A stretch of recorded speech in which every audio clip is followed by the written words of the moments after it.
From the home of the Pennsylvania Posse, Williams Grove Speedway, it's round number 9 of the Cool Ray Coast to Coast Racing League Thursday Night Thunder, presented by the Super Dirt Car Series. It's another trifecta here for Thursday Night Thunder. We've got the big blocks and the late models. But first, as always, we begin with the 358 Modifieds, and a coverage of the 358 Modifieds is brought to you by Magnum Race Design. We welcome you to the Icon Sim Sports pre-race show on the Coast to Coast Racing Network.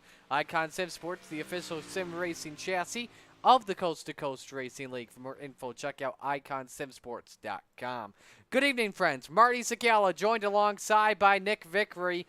Nick, we're at the Williams Grove Speedway. We've had a great race. We've had a great season so far of Coast to Coast competition. The points are tight. However, though, as we head into next week, we head into drop week. So while the points are close with Alex Pomelo carrying a 15-point lead, they'll definitely change for sure. Yeah, I think so. I know this season so far in the 358s, we've had a pretty dominant driver here in 358s, Isaac Salas. I think he's, 5 for 6 or 6 for 7, something like that. And, once drop weeks come into effect, I think that's really going to switch things up. Absolutely, that's for sure. Let's talk about Williams Grove Speedway while we are at it. It's a very tough dirt track for anybody on the iRacing circuit to handle. You've got very tight corners and extremely long straightaways. This is a track unlike any other. Yeah, the real tough part about this track is just how narrow the corner entry and corner exits are. Like you said, it's a really, really long straightaway, and there's really nothing to worry about except for on the backstretch where that opening is. But as long as you can keep it out of that, you really just got to worry about getting in the corner. Imagine going 2 or 3 wide on a track this narrow, getting in the corner. It's just really tight and makes for really good racing. Absolutely. Let's take a look at those 358 point standings coming on in.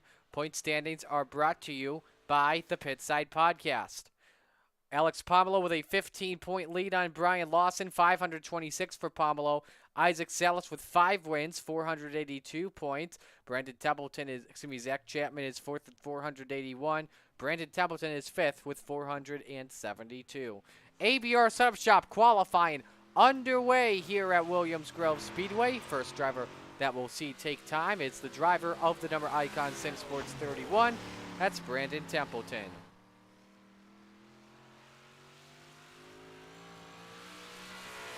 Templeton once again coming in 5th in the standings, just about 50 points behind Alex Pomelo as we head into drop weeks next week. See laying off the gas and just trying to set up the yaw throughout 3 and 4. That's the big key here at the Grove tonight, especially on the fixed setups to hold your momentum.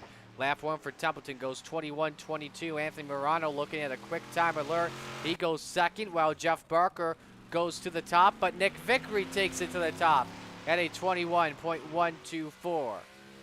Here's Barker in the Marines, 5:13. Isaac Salas to the top of the charts. The only guy in the 20-second range, 20.955. Jeff Barker with a slower lap off of turn number 4. Isaac Salas calls it a lap for him. Here's Clay Christopherson in the mellow yellow 051 off of turn 4. This will be close. We'll see if he improves his lap better than a 21.20 by 0.06 of a second. He goes to third quick. The Magnum number 9, Brian Lawson, taking to the track at a 21.21 on lap 1, now down to 6th. Blake Chapman goes up to third quick. Lap number 2 for the driver of the 9. We'll see if he's faster. He's off by 200. Let's go to Blake Chapman in the number 20. Sector 1, a much better time than in lap number 1. Sector number 2, we'll see. It's slower. This will be close as well to see if he can improve, off by 100. Stays third quick. Under a minute to go here in qualifying. Let's watch the points leader coming in Pomelo, who has a 21.26 halfway down the back straightaway for his second lap. Sector 1, much better in the green. 24 drivers are in the entry list for tonight, so we'll have a full field. Pomelo off by a couple of thousandths. Zach Chapman currently 10th in the Mystery Machine number 72. Will he have time to finish this lap? He will. Isaac Salas again, still the quickest at a 20.955. Off of turn 4, a much slower lap likely, but we'll see if he's quicker. Slower by 0.06. Isaac Salas is the ABR Setup Shop quick time with a 20.955. So as we get set to go for heat racing, our first heat race is brought to you by Magnum Race Design. Magnum Race Design is the official sponsor of the Coast to Coast 358 Modifieds. They make incredible iRacing wraps and a whole lot more. Go like them on Facebook at Magnum Race Design. Here's your lineup for the first heat race of the evening. Chris Alvey and Jeff Sharp on the front row. Jeff Barker, Isaac Salas in row 2. Dean Meitzler and Paul Thompson in row 3. For those that are new to the Coast to Coast Racing League, here's how a regular night works. We will have heat races. The top 4 are inverted before we take the green flag. That is why you see Isaac Salas starting from 4th on the grid for heat race number 1. The top 4 drivers will all transfer into the feature, and if there are any drivers in the over the range of 24 in the car count, then we will have a B main, which will be 10 laps, then our warm-up, which is 3 minutes, and then our features for the 358s for all features tonight is 30 laps. The Steve King Foundation pace car in pit road. We are ready to go racing. Who will start on pole tonight for the 358s? About to find out. We're green. And it's Jeff Sharp that gets away with the early lead. Chris Alvey just wanted to make sure his yaw was all set up. Isaac Salas around the outside up to 3rd position on track. Side by side for the race lead. The door is open for Isaac Salas. 3 wide off of turn number 4, near contact between the drivers battling for second, Nick, as Jeff Sharp leads lap 1. Yeah, you know, it looked like a couple times there, Isaac Salas thought about taking 3 wide, and I think maybe he lifted a little bit because it's still early in the heat race, and you know, let these guys fan out a little bit, and then you can start taking guys off. Has a run to the inside on Jeff Sharp in the battle for the race lead. And he's up there side by side to the line. It is Sharp by a quarter panel. Low line seeming to be the place you want to be early on here. But Isaac Salas with the lead entering turn number 3. We'll see if he leads to the line, Nick. And he will. You know, I'm really surprised with how high Jeff Sharp's running with his tacky as the track is on the bottom. You know, you can see just the drive that Isaac Salas gets off coming off the corner. Chris Alvey in 3rd, Jeff Barker in 4th. Top 4 are the same drivers that took the green flag, just in different positions except for the 28. Alvey did not get a good jump. He's all the way back to 3rd after starting in pole position in the first heat race. May have to deal with the wrath of Jeff Barker in the 513, perhaps, Nick. Yeah, I mean, I think the name of the game here in the heat races tonight is definitely going to be track position, right? Because you're fighting for the position that you're going to start the feature, and at this track, that's notoriously known for being kind of hard to pass on. You know, track position means everything as you start the feature tonight. And this is a car count that is known for its momentum on the 358s, whereas the big blocks, not only is it momentum, but it's how quick you can get on the throttle on and off. Isaac Salas, quickest time here, 21.16 at the moment. He's got 2 laps to go to start from pole position tonight. Yeah, and he's doing a really good job of running the bottom here in 1 and 2 and in 3 and 4. And, you know, I've been on the receiving end of some of those tires and that wall trying to get in the corner. So he's doing a really good job of just being consistent and just running his line. Jeff Sharp had a great lap, his best lap today of a 21.31, but Salas was still a lot faster at the white flag. 1 to go in heat race number 1 for Isaac Salas. Yeah, and it looks like these guys are spread out and, you know, just being content with where they are. You know, of course you're pushing as hard as you can to try to make up spots, but, you know, being with the track in the state that it's in now, it's just it's hard to make up some ground. It's a 1.3 second lead for Salas off at turn number 4. He'll take the heat win, and Isaac Salas starts on pole position again. This is his 4th pole this season with the 358s. 2 of those races he has won from the pole. So we'll see how he does tonight. Heat race number 2 brought to you by 2-1 Designs, making wraps for all dirt racing needs in addition to 118 scale RC wraps. Like them on Facebook at 2-1 iRacing Designs. Joseph Grandy, the New Yorker, along with the hometown hero Zach Chapman on the front row. Row number 2 is Brian Lawson and Nick Vickery. Row 3, Mr. Cool Ray, Andy Piercefield, next to Gary Sigelcow.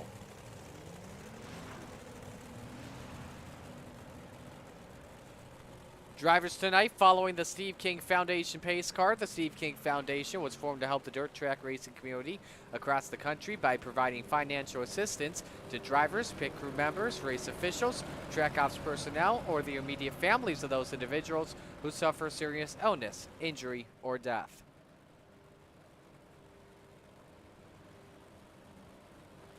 So winner of this heat will start on the outside of the front row. Pace car rolls its way on in. And so Joseph Grandy ready to put the power to the metal, but that mystery machine always quick in the modifieds, no matter where. Here we go. Grandy just took them to the start-finish line and went to the green flag. See if what we learned from the previous heat, the low line will be the place to be. But Zach Chapman off of turn number 2, much better exit compared to Grandy. Takes the race lead and is clear. But Grandy tries to fight back on the bottom. High side is where you want to be. Here comes Vickery off of 4. He went 2 for 1 there in that corner, so he is up to second. Brian Lawson looking for third in the car number 9, and he's battling with Vickery as well. It's a 3-car smorgasbord for a second spot on the track, and there's contact between Lawson and Grandy. This allows Piercefield to start to close in just a little bit, but he drops out of it for just a moment.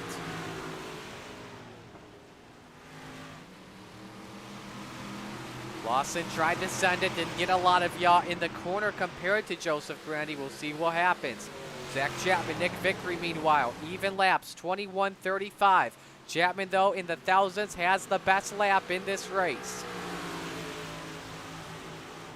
And this time, Vickery 300ths quicker. Best lap of the race, 21:21 to a 22:24. On board with a Vic now 00. 0.3 of a second lead. Closes in on the 72.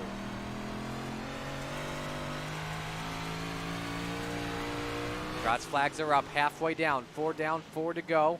Remember, winner starts on the outside of the front row next to Isaac Salas. Zach Chapman in the 72. He's got a win this season that he picked up at Lernerville on the year. Also in Pennsylvania, his home track. We'll see what he can do. Vickery lost a little bit of time last time by. Grandy tries to close in. Right now, currently back 0.8 of a second. Brian Lawson, though, just ran his best lap of the heat at a 21:38. Gap between him and Piercefield currently 1.4 seconds. 2 sticks up in the air for Zach Chapman with 2 laps to go. There you see Nick Vickery in his tail. We'll see how he does as he ride on board with them. Picks it up around 65 miles an hour and lets out of it at a top speed of 112 into 3. Vickery, though, on the tail, and I think he's fine with where he's going to be. Final lap underway. We've got 4 heats here tonight with the car count of 24, 6 drivers in each heat. Down the back straightaway, Vickery tries to fight it back. Half second is the gap, but off of turn 4, Zach Chapman will start on the outside of the front row tonight here at Williams Grove Speedway.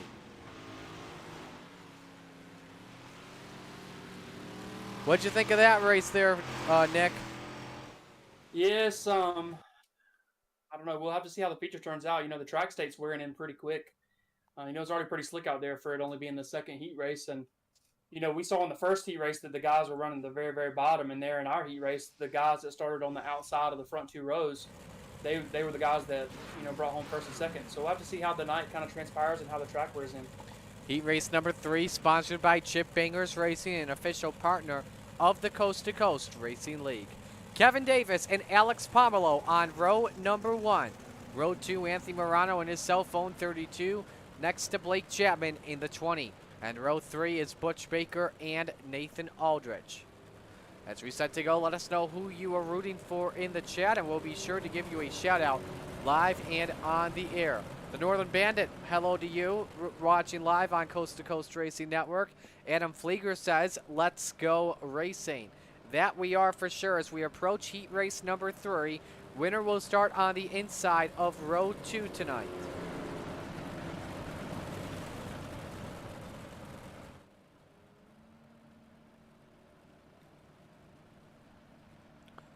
Ready for the green flag.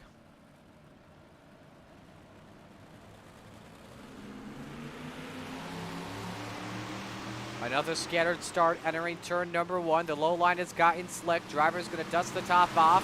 Kevin Davis with the clear on Alex Pomelo. That's a big start for him. He wants to try and keep the lead over the current points leader. Big run on the inside from Anthony Morano trying to take third away, but Chapman prevails on the top shelf. Morano now starting to lose spots. Here's the battle for fourth between Baker and Morano. Baker top shelf where Mama hides the cookies. Up on the chocolate chips. 3 wide exiting turn number 2. Blake Chapman tries the inside, but here comes Pomelo for the lead, Nick Vickery. Yeah, I know they were 3 wide coming off turn 2 there, and I think Blake Chapman wisely chose just to fall back in line, and here Alex Pomelo does the same thing. So, you know, it's really a gamble because if you stay out of line too long, you could get freight trained and lose several spots. He just tucked it back in line for a moment. Blake Chapman trying that inside for a second spot, but can't do it there as your top 4, nose to tail. Pomelo nearly got to the quarter pattern of Kevin Davis. They stack up from behind. Anthony Morano's on the weekend of it. All the way back to 5th spot. Blake Chapman currently quickest lap, 21.44. Inside he goes with the send on Alex Pomelo. Off of turn number 2, we'll see if it works. Yeah, these guys are racing really, really tight and really, really clean with each other. You know, they're less than a car width away from each other, and they're still giving each other plenty of room, and they're still racing really, really hard. Pomelo nearly had a run for the race lead. There he goes with a slide job. Davis has to jam on the brakes, and we're 3 wide again off of turn 2. Davis leaning on Pomelo, and here comes Blake Chapman trying to battle for the race lead. Davis opens up the door for Blake Chapman. They get together. Blake Chapman tries to go 2 for 1. He can't. It's still Pomelo 3 to go in the heat. Here comes Davis, though. No slider this time. Pomelo continues to dust the top off. He's got the lead. Chapman looking to go around the outside, Nick. Yeah, that's really, really good racing. There was a little bit of rubbing in 3 and 4, but they were really, really good about it. You see Kevin Davis there kind of got hung out to dry on the bottom when Chapman and Pomelo were able to just carry the speed on the top. Battle continues on for 4th position between Butch Baker and Anthony Morano. Baker's got the advantage on the top side, which seems to have completely dusted off. But for the win and a starting spot on the inside of row number 2 going on down. If you finish 2nd, you're starting from 7th spot tonight. Final lap is underway. Kevin Davis trying the inside. He can't do it right there. If Blake Chapman wants it, he's going to have to come and get it. Down the back chute for the final time in this heat. Blake Chapman goes to the inside, looks for the send. Doesn't go for the slide job. Can he get the bite off of turn number 4? Side by side to the checkered flag. It's Pomelo by just about a car length at the end. Whew, that was a fun heat, Nick. Yeah, that was probably the best race we've seen so far tonight, but I would imagine once you get all these guys and all these heats in the same feature, I think it's going to make for a really good night of racing.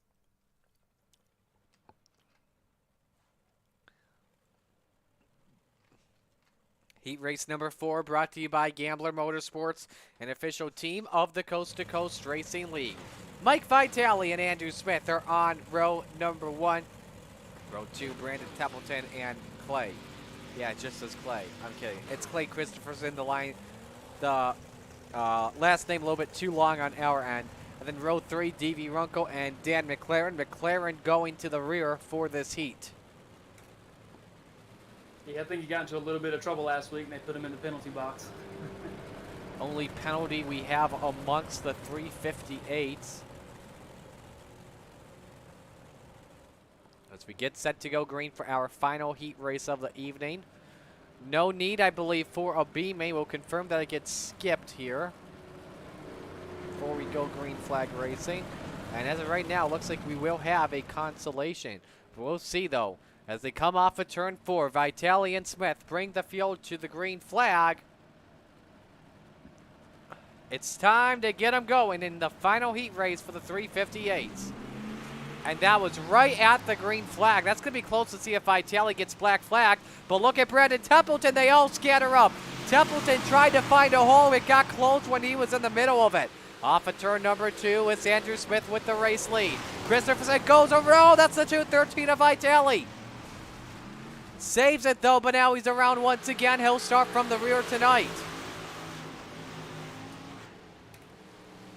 Yeah, I don't know if you noticed, but whenever you restart, every time you jump on the throttle on these cars, both the 358 and the big block, they jump to the right really, really hard. So I think we saw a little bit of contact there in the beginning of that heat race from guys where the car just jumps right and they just make contact a little bit. Inside goes the 051 of Christopherson for the lead, but he can't get there. Andrew Smith leads at the line. How about Dan McLaren in the 88? Start in the rear of this heat, and now it's running in third position.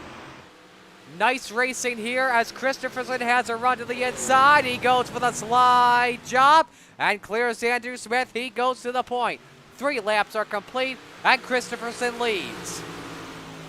Yeah, there's also a really good battle right behind them for third and fourth. I don't know if you can see it on your screen, but Brandon Templeton and Dan McLaren have been side by side, just like the leaders are right now. The leaders are back side by side as well. Andrew Smith in the position where he could try and counter the slide job, but he can't clear. He got off the brakes just about the same time as Christopherson. Oh, look out!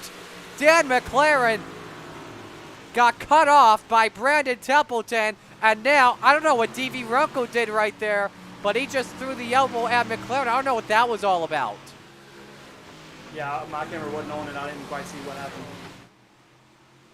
So here's your top 3 with 3 to go in the heat. Christopherson from 4th up to 1st. Andrew Smith and Brandon Templeton now back in the thick of things. You see he's got some left door panel damage, but that was because of the start in turns 1 and 2 when that hole got shut on him and got into the Tory tires. Inside he goes, though, on the 79, looking to clear Andrew Smith, and he's got second. Now can he chase down Clay Christopherson? On board with Templeton. There you see the left side of the car. You know, it's really interesting to note, Brandon Templeton was the only driver that last lap, and I believe the last couple laps that has ran the bottom. He moved up to the top this lap, but he cleared Andrew Smith on the last lap there, just by running the bottom. He had the quickest lap last time by, 21:40 to a 21:52. This time, 21:43 to a 21:50. Christopherson, his best lap. Templeton, though, with the faster car.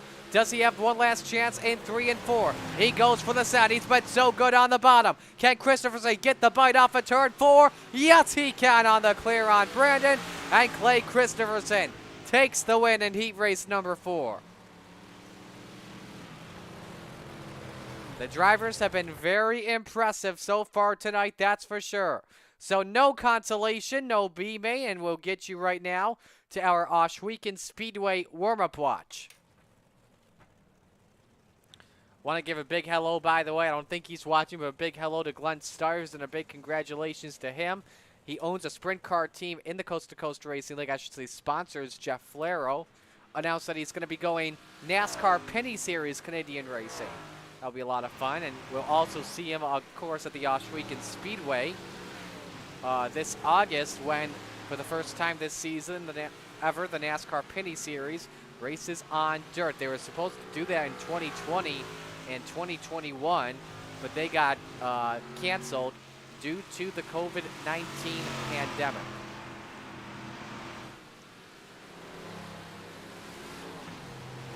Marty, I don't know if you saw it, but I saw a video on Facebook where they had posted the go-kart track as well as the micro sprint racetrack where they did the lights. That looks like a really, really nice facility. It's a beautiful track. I would love to go there one day. It's incredible. Yeah, I was going to say we might have to cross the border there to go check out that track. That's a Saturday track, I believe, right? Yeah. Well, for me, it'd probably be a couple of days. It's either Friday or Saturday. I don't know. Roger, text me. He can confirm that. So, anyway, but yeah, we're looking forward to seeing that action and the season opening up a little bit later on. I believe they are still postponed this weekend because of the Monday rain, so they'll be coming back next weekend. So we've got a minute left to go here, just about a minute left to go in the warm-ups, and tell you once again, the standings coming on in with the small blocks. Alex Pomelo, the points leader, still before the drops. But however, though, Joseph Grandy really impressing me right now. Quickest for now at a 21.364. He could be a big threat tonight, but you've got your Templeton, you've got your Chapmans, you've got your Salas, your Vickery, your Barker all up there. So we'll just have to wait and see what happens throughout tonight. Nick, you're currently 6th quick in the 00. How's your car feeling right now? Yeah, it's feeling pretty good. I'm trying different lines to see what I might want to do here in the feature. You know, the track's still pretty slick, so it'll be interesting to see what guys go where and what part of the feature here tonight.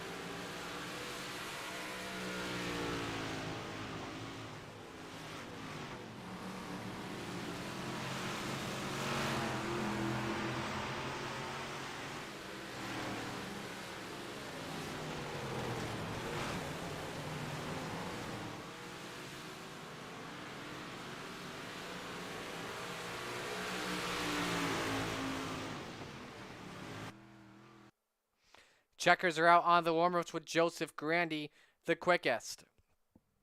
So we are set to go for our first feature of the evening. Ladies and gentlemen, here is the Super Dirt Car Series starting lineup. On the front row is Isaac Salas in the 05 and Zach Chapman in the 72. Row 2, Alex Pomelo in the 397 and Clay Christopherson in the 051. Row 3, Jeff Sharp in the 28, Nick Vickery in the 00. Row 4, Blake Chapman in the 20 and Brandon Templeton in the 31. Rounding out the top 10, Chris Salvi in the 13 and Joseph Grandy in the 518. And in row number 6, Kevin Davis in the 021 and Andrew Smith in the 79. Here's how the rest of the field looks. Jeff Barker, Brian Lawson, Butch Baker, Dan McLaren, Paul Thompson, Andy Piercefield, Anthony Morano, D.V. Runkle, Dean Meitzer, Gary Sigelkow, Nathan Aldrich, and Mike Vitale. Jeff Sharp misses the call to the green flag, so we'll wait and see if he gets out just a couple of seconds after the green flag.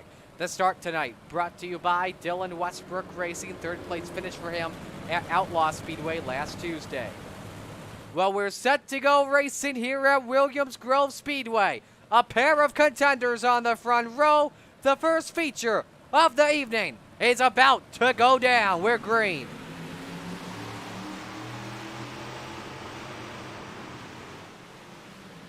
Isaac Salas with a slider up on Zach Chapman as he gets away early.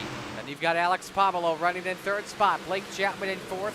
Nick Vickery the top 5. Slider from Zach Chapman. Isaac Salas goes up the track to make sure he gets the room.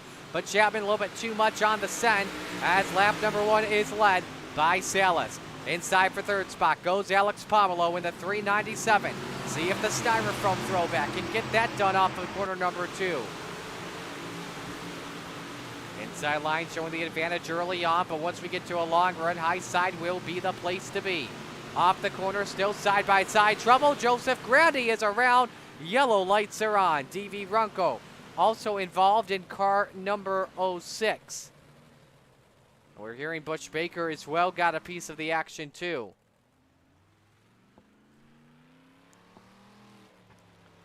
There's Runko, and for the first time tonight, let's take a look at the Malcolm's replay and see what happened. This is Butch Baker in the 97. The contact happened ahead. My goodness. Piercefield, McLaren, Baker going over and over and over. This is Runkle as he was trying to miss the action. Just locked at the brakes, and that's a smart decision to do. And here was the situation with Joseph Grandy. There is contact. The 79 of Andrew Smith got into him. But a lot of drivers taking wild rides, and Nick, I think you're happy that happened behind you. Yeah, there was a couple pucker moments here in the front. A couple guys had to check up with those sliders that were being thrown, but Yeah, I mean everybody's really aware and staying out of each other, so that's really really good. And here early in the race, it's really important to give guys room too, because it's a long race and this is a long track, so you got a lot of time to make up some ground. Nick currently running in 6th position at the moment. So we have completed, we'll complete 3 laps when we take the restart. 1 lap to go until we get the green flag. All restarts tonight brought to you by Land of Legends Raceway TV. Free card on Saturday night once again if you watch live on landoflegendstv.com. Big block modifieds, dirt car sportsmen all around. Same with the dirt car modifieds. 305 sprints, street hobby stocks of the new Legend Sportsman. Isaac Salas, Zach Chapman, Blake Chapman, Alex Pomelo, Clay Christopherson, the top 5 as we come back to the green flag. Salas is the control car. He has the right to fire first. We're back to green. Interesting there that it was a single file restart called by race control when normally it's double file. But the top 2 have pulled away from Blake Chapman here at the moment. First battle we see is about mid-pack. That's to the inside. Templeton on Kevin Davis for 7th position. But all the drivers rocking the high side at the moment. Davis continues to hold serve up on Brandon Templeton. At the line, Zach Chapman, quickest car at the moment, 21.66. That's the fastest lap we have seen today. For the 3rd spot between Blake Chapman and Alex Pomelo, everyone rocking the high side as you ride on board with the Precision Graphics G Field number 397.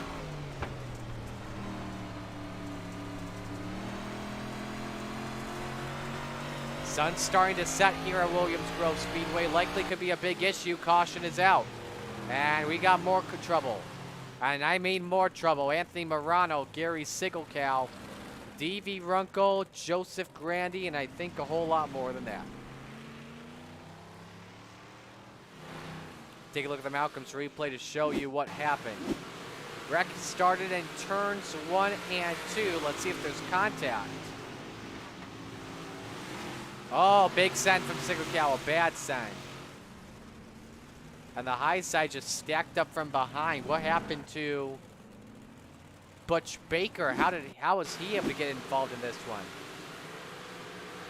He was in the rear of the field after being involved in the last wreck.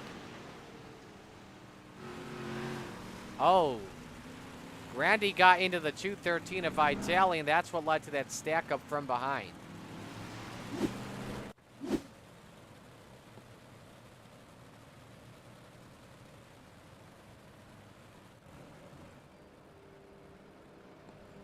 So lights still on the Steve King Foundation pace car.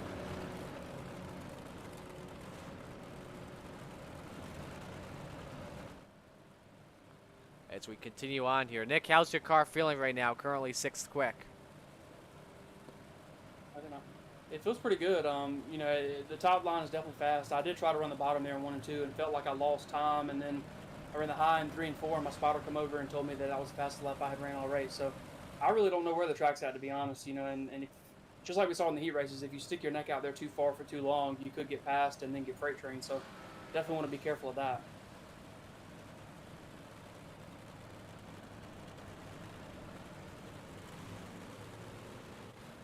But we are going double file here, Marty, so that could change some things up.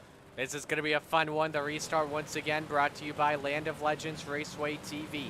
Isaac Salas and Zach Chapman on row number 1. Blake Chapman, Alex Pomelo in row 2. Clay Christopherson and Nick Vickery row number 3. Brandon Templeton and Kevin Davis row 4. Jeff Barker, Andrew Smith row 5, rounding out the top 10. Salas selects the inside line for this restart.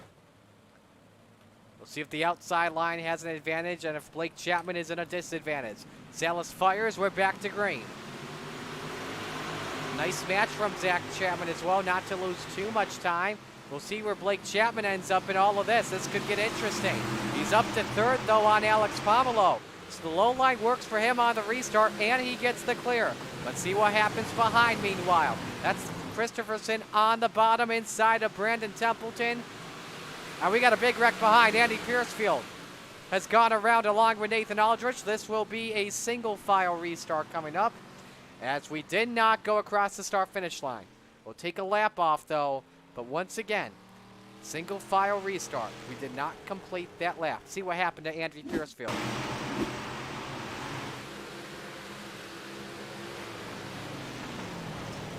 Dan McLaren up into him.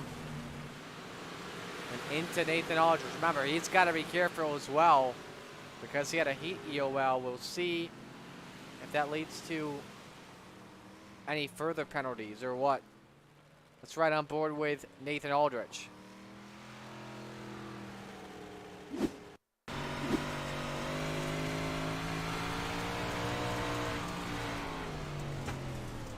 Marty, the pace lights are out on the pace truck. They shortened this one a little bit. They just come over the radio and told us. Great move by Race Control to get them back going. That's for sure. So, single file restart coming back to green once again. Isaac Salas leads, Zach Chapman second, Alex Pomerleau third, Blake Chapman fourth, Nick Vickery fifth. Salas, the control car, will complete 6 laps of the green.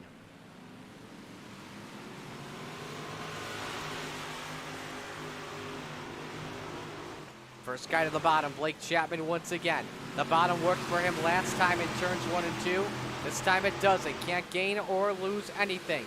Meanwhile, Brandon Templeton trying once again on car 051 of Christopherson.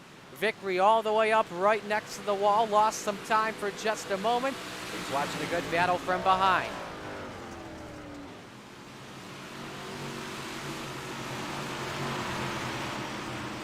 Caution once again. This time we've got Chris Alvey around in 1 and 2. So we'll see what happened to the driver of the Fanatec 13 machine.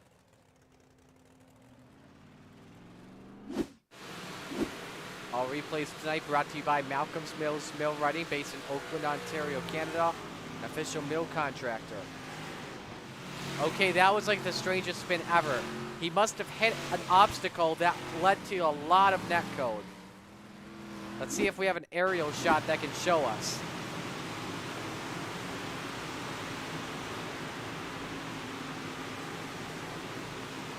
He never even hit that inside wall.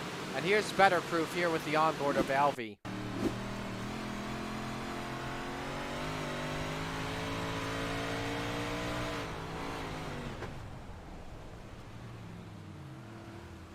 That was some of the strangest netcode I've ever seen in the Coast to Coast Racing League, so. Lights off the Steve King Foundation pace car. We are set to go back to the green flag once again. 8 laps will be in the books so far.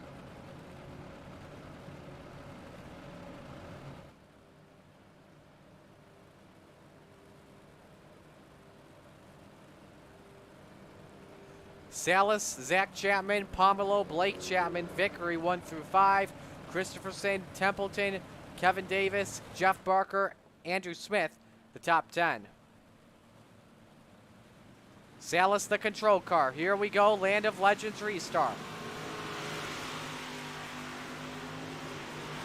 Great jump this time on Zach Chapman. Everyone going up to the high side. See if there's a possibility somebody goes even higher to scrub the top off, but risk losing some time. Down the back straightaway. This time Vickery inside of Templeton. Can Templeton get a pass worked here in the 31? Nope. Caution again. Butch Baker and D.V. Runco have spun it. Taking another lap off. This is tough for the leaders to deal with. They are getting really antsy. It was just a big stack up. Gary Sigelkow sent it to the inside and likely will get penalized because of that a couple of seconds. And Baker just runs into Piercefield. And man, close call for the 97. Now, what happened to D.V. Runco is the question I would like to know.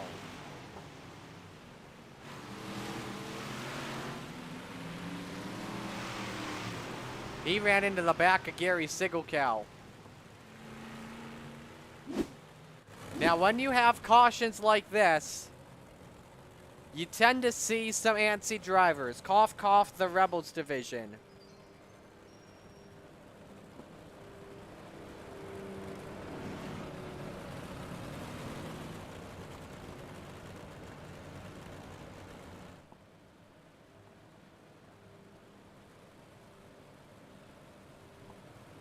So we will see what happens.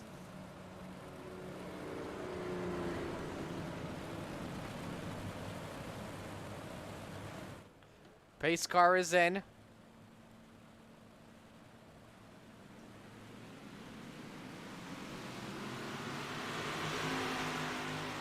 Ten laps are in the books. Gary Sigelkow is in the pits.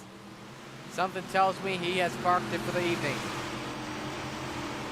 First car to run the inside. Once again, Blake Chapman closes in a bit on Alex Popolo, but you see how the top four, everybody up on the high side. We have completed 10 laps of this 30-lap feature. And caution is out. You guessed it.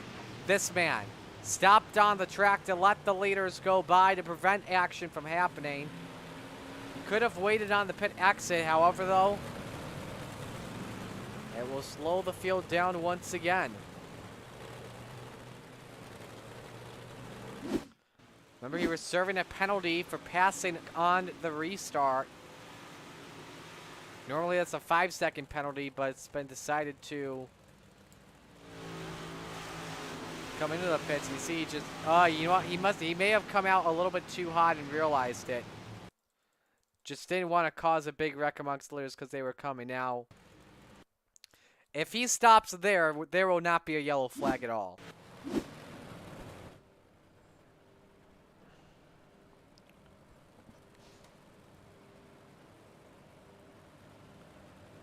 Roger Craig, by the way, has confirmed to me that Schweeken Speedway is a Friday thing with 3 Canadian Nationals this season. I know.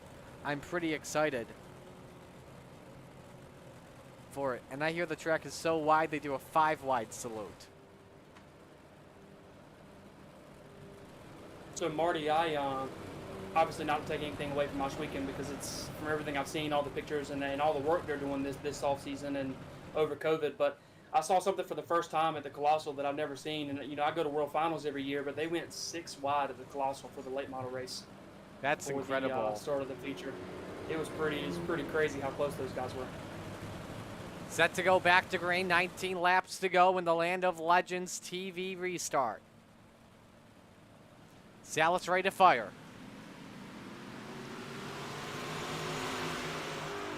I tell you what, at Land of Legends Raceway a couple weeks ago for the Ovens Memorial, the street stocks, there was 4 wide at one point with the top 2 along with 2 back markers. It was insane. Some of the best racing I have ever seen amongst the fender divisions there. Christopherson trying the inside on Brandon Templeton. 6th place battle on the line, but nothing working. Blake Chapman now tests the low waters. Does Victory close in off of turn 2? He does not. It seems like from what we're seeing on track, multiple grooves are possible. However, you're not really gaining or losing anything on the track because once again, the 358s are all about momentum. Caution is out as Paul Thompson is sideways along with Andy Piercefield and Butch Baker. A lot of these drivers, Nick, it's all happening in the back of the field, and they're starting to close in on a 12X, which will mean a park for the race. Yeah, I ran Hometown Heroes Tuesday night, and there was a couple people that did get disqualified, and matter of fact, I had 10X, so I was one incident away from being put on the bench. But, you know, at a track like this, like we talked about earlier, with how narrow the track is getting in the corners and how narrow the straightaways are, you know, it's really, really hard not to get into guys, and you know, it's not anybody's fault necessarily, it's just the track state and the way the track was built.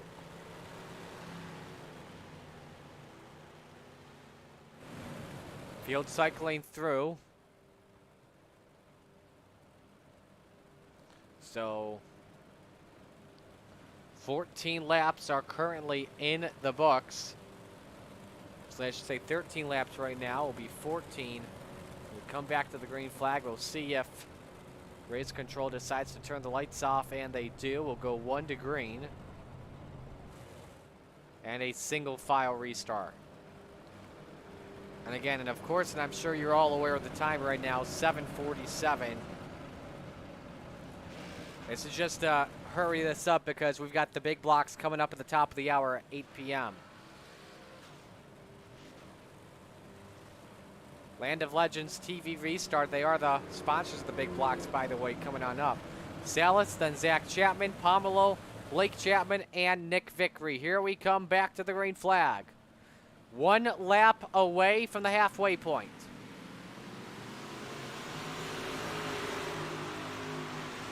Blake Chapman's been trying the inside a lot. He'll try it once again on the 397. Gets up to third for just a moment off of corner number 2. Pomelo gets the edge, side by side, podium spot on the line. Pomelo with a lot of drive off the corner, clears for third position.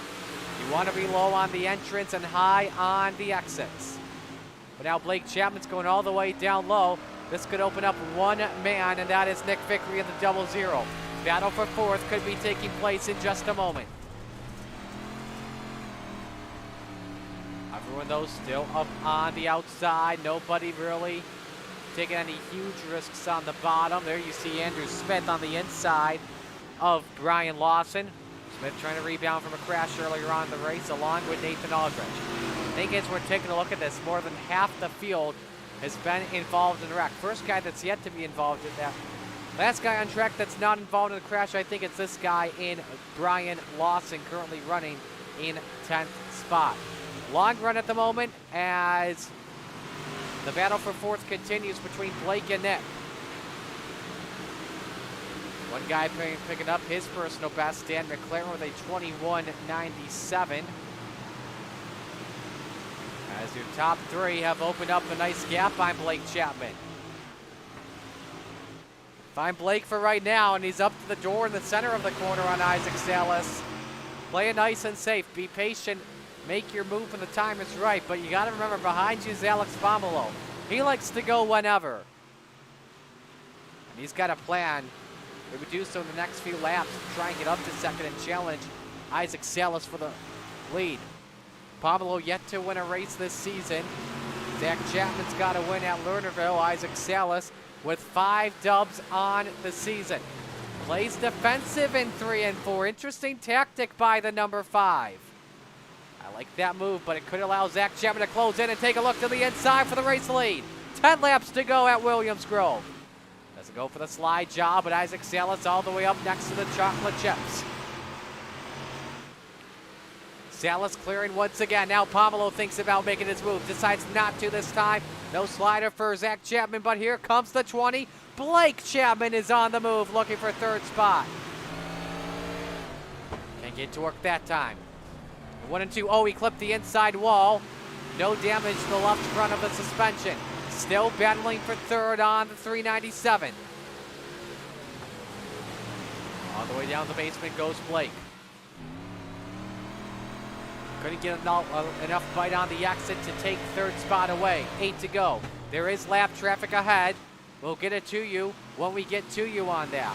But guys have crashed, and that will end the lap traffic situation. Dan McLaren and Gary Sigelcal, they both have been DQ'd from the race. They have hit the 12X mark. And here is what happened with McLaren. Sigelcal behind. Their contact with Andy Piercefield. Bad slide job, not working. There's the deep. Okay, that was some work. That's even worse net code from Gary Sigelcal. Andy Piercefield, I can tell you as well, is still, looks of it, still on the track. This is extremely strange. I know it was seconds after, but that was some of the worst net code I've seen. Watch this. Didn't even hit anything. Damn it, iRacing. This is why I like to play the World of Outlaws Sprint Cars 2008, where you get no net code.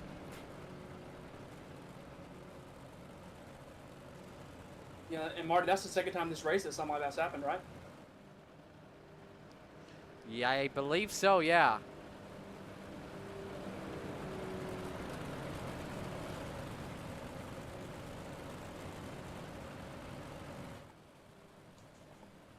So we're coming to 7 laps to go. Isaac Salas leads, Zach Chapman second, Alex Pomelo third, Blake Chapman fourth, Nick Vickery fifth. No change amongst the top 5 on the last restart. 7 laps remain here at the Grove. Don't forget the big block race coming up in just a moment. Back to green.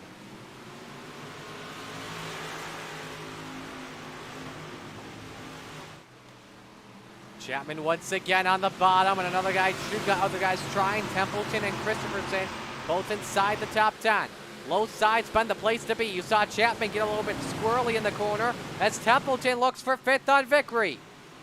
Blake Chapman looking for 3rd on Alex Pomelo. Can't get there at the line. 6 laps remain. Chapman trying once again. That's Blake Chapman to be specific. Zach Chapman, though, some time to Isaac Salas. About 4/10 behind. Just got to hit his marks in 3 and 4, and he could be able to close in.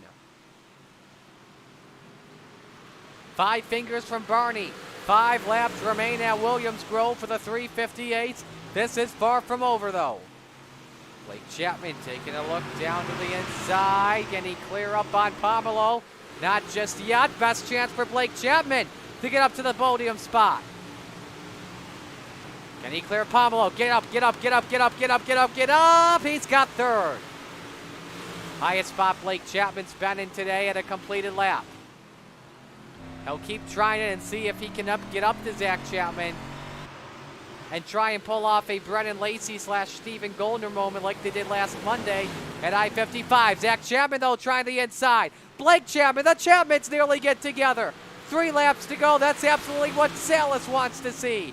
Blake nearly gets 2nd spot at the start-finish line. All these drivers holding on for dear life. Blake tries to get a run for 2nd spot.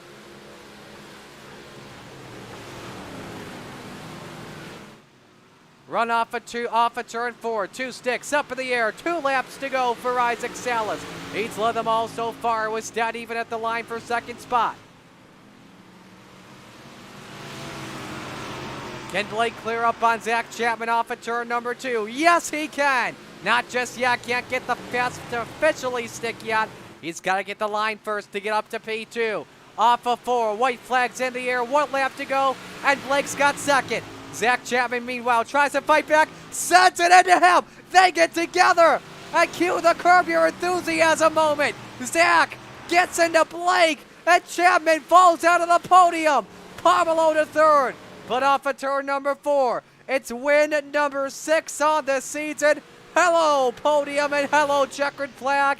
Isaac Salas wins it at the Grove.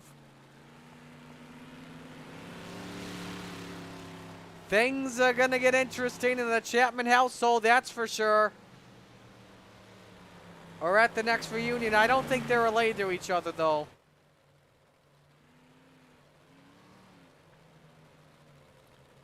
A tough situation there.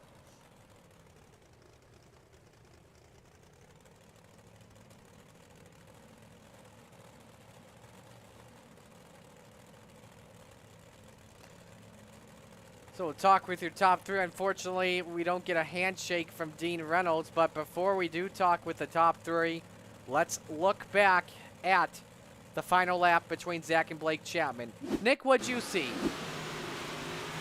I saw, it looked like Chapman had to have hit the inside wall getting into the corner, because when my eyes first saw his car, he was going straight towards the wall in the middle of 2. And I saw him hit the wall, and I think he bounced down, and I think him and Pomerleau got together, and luckily that car separated kind of like the Red Sea, and I was able to get around Chapman without him, the car bouncing in the way. Let's take a look. Nope, no wall hit. Just got right into Blake. One guy was trying to block, the other guy was trying to send it. That's a hard racing situation there, unfortunately. So let's talk to your top 3 here. We'll start things off with the 397 of Alex Pomelo. Alex, walk us through your race and your strategy to try and get by Isaac Salas. A great front-running car for you tonight. We got to make this quick, by the way. Yes, wow, it's a very tough race tonight. A lot of yellow. It's very tough. We don't have momentum. We tried to stay very, very closer for this guy in front, but he are very, very fast, and I was very, very happy with this 3rd place finish. Who do you want to give shout-outs to tonight? Yes, to all my crew team in the head at the ATR and the CCRT racing team, to Apex Design for this awesome wraps. And I just want to say hello to my dad in Quebec. Hello, Dad. I love you. All right, man. We'll let you go. Great run. Thank you. Alex Pomelo with a third place finish. Apologies if we did cut him off for something. Second place finish, Zach Chapman. Zach, we got to make it quick, and I'm going to ask it. Take us through the final lap. What happened between you and Blake? Yeah, I mean, everybody's going to have their own opinion, but I felt like with 2 to go, maybe slid up in front of me a little going down the back stretch. So I got a good run coming down the front stretch, and he went up top again. So I went low, and I mean, it was either bounce off him a little bit or hit the fence when he came down. So, I mean, I didn't slide up through him or continue to come up the track, I didn't think, but we'll see. Alrighty, who do you want to give shout-outs to? Of course, you're doing a great job. But Bright Box Electrical Services, Cool Ray, Cooling, Heating, and Plumbing, Young Gun Creations, and of course, last but not least, my wife and my dad. Alrighty, man. We'll let you go. Great run. Thanks. Zach Chapman finishing in second spot tonight. Let's go to Cool Ray Victory Lane and talk with your race winner in Isaac Salas. Buddy, win number 6 once again. We got to make this quick, unfortunately, because we're short on time for the big blocks. Take us through how you did it. Honestly, man, like, being out front was nice, but, I was in my comfort zone. Once the track started to go away, I was up top, and that's kind of like, kind of my sweet area, so I was happy to be up there. Alrighty, man. We enter drop week. We've got you. Likely you'll have the points lead when we enter the final race of the season. 6 wins. Talk about how you feel towards the championship. Honestly, man, as much as I want to think about it, like, the goal's just kind of been to put in good races and kind of be like that guy that, doesn't put people on the wall or anything like that. So, it's nice, to have that kind of thought about it, but at the same time, like, it's truly not my goal. Who do you want to give shout-outs to tonight? Definitely all those guys over at Venom, each and every week. I feel like I say the same spiel, but it's true. Coast to Coast for putting on the races, you for broadcasting, everyone that came and raced, everyone that came and watched, and thank you to my sister. It's her birthday today. I know she's watching down on that win, so I don't think I could have won that one without her. All right, man. We'll let you go. Great job tonight. Awesome. Thank you, sir. Isaac Salas and Cool Ray Victory Lane. Our Langdon Mechanical Hard Charger goes to the driver of the number 514, Nathan Aldrich, up from 23rd to 11th. So a nice run from him. Here are how the official results look tonight. There is your top 20. A 1.2 second win for Isaac Salas on Zach Chapman. And then here's how it looks throughout the rest of the field. We'll step aside and go to break. The big blocks are next.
white flag in the air.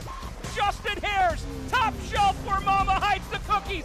Can he get the lead? Yes, he does. And now here comes Janzik. Janzik goes by Query, and he goes by Inman.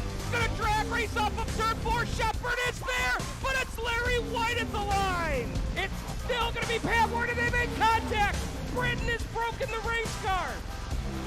Peter Britton comes to a stop in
in our industry. The lifetime parts and labor warranty is pretty awesome. Basically, all the parts are covered, the labor and everything. When we say lifetime, we mean lifetime, and it's supported with money-back guarantees. And with that, you're getting all qualified technicians that are going to ensure that this job is done perfectly and operates perfectly throughout the life of the unit. Learn more about our Coolray lifetime parts and labor warranty at Coolray.com. Coolray and Carrier. Turn to the experts.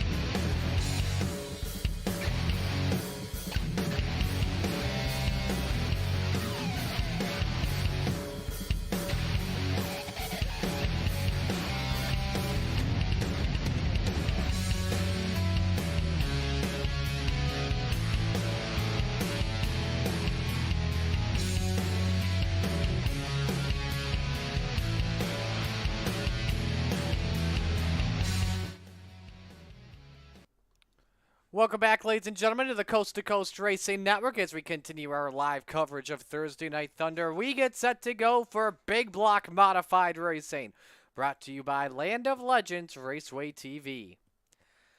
Mark Scala alongside Nick Vickery with you. We're excited to see what the men with 800 horsepower are about to do behind the wheel. Nick, I think we're going to see a lot more passing than we saw 358s.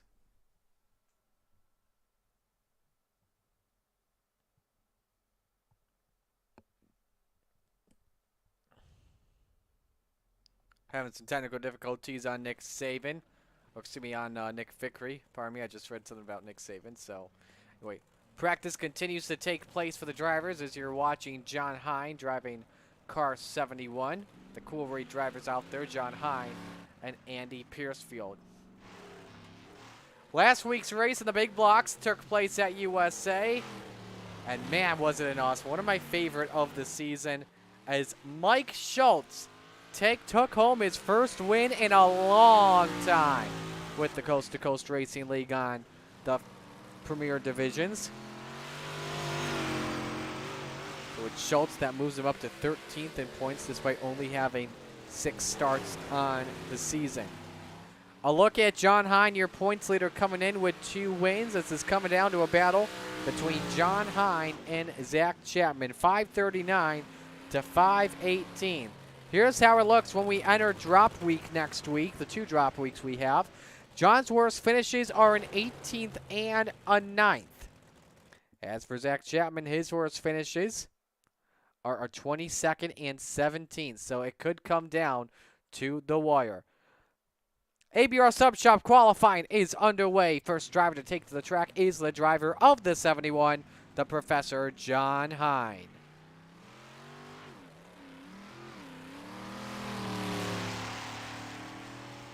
First trip of the modifieds tonight for him. Doesn't regularly race the 358s. Likes to put the big block and the late model to work.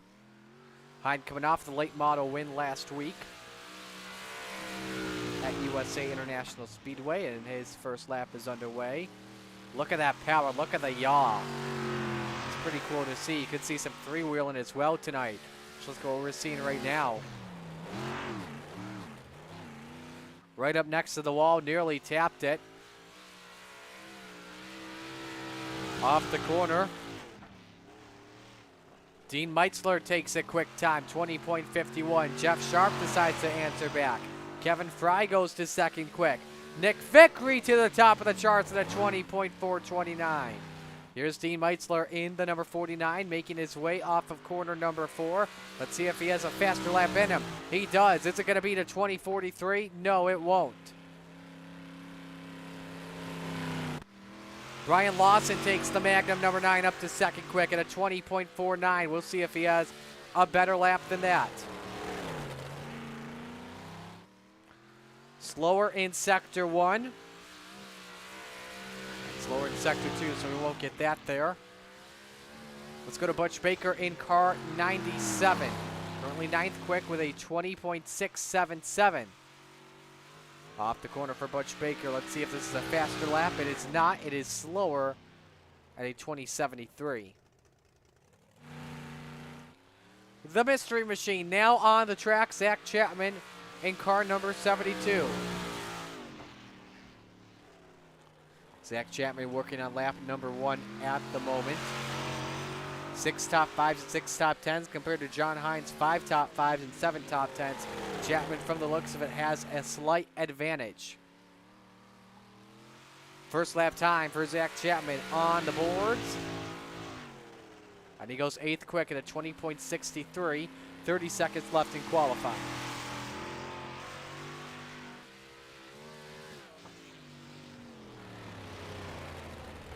Chapman will call it a lap. So with the quick time in the chat with a 20.429, the ABR Sub Shop Fast Time Qualifier, Nick Vickery in the 00. Nick, how about it? Yeah, the car felt really good. You know, there's definitely some fast guys in the field. I think maybe they just, touched the wall or something on the straightaway or something like that, or maybe jockeying for a good heat position as well, trying to work the invert. So we'll have to see. It's starting 4th here in the first heat race. We'll have to see how it goes. Time for heat race number 1, brought to you by Magnum Race Design. We'll have 3 heats this evening. Car count did not hit 24. It was just around 19 or 20. Lineup for heat race number 1 looks like this. Pardon the track graphic. Update that for you right now. Butch Baker and Jeff Sharp make up the front row. Isaac Salas and Nick Vickery in row number 2. Andy Piercefield, Kevin Davis, row 3. And Dan McLaren starts from 7th tonight. 5 drivers in the field receiving heat EOLs. Alan Duranco, Jamie McCarran, Kevin Davis, Mike Vitale, and Anthony Morano.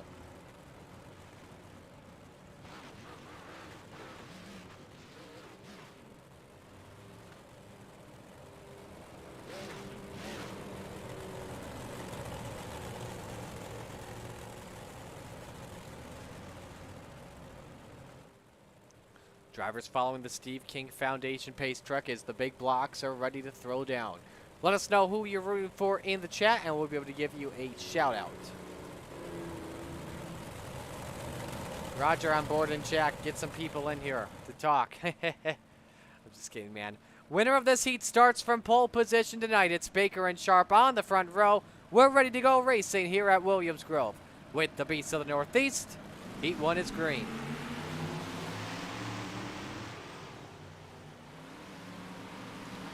Off of quarter number 2, Butch Baker gets a nice start. Isaac Salas immediately up to second spot and pulls up alongside. Vickery and Sharp make just some slight contact halfway down the back straightaway. They stay 1 through 4. Meanwhile, Salas and Sharp the only changes amongst the 6 drivers in this heat as Butch Baker leads lap number 1.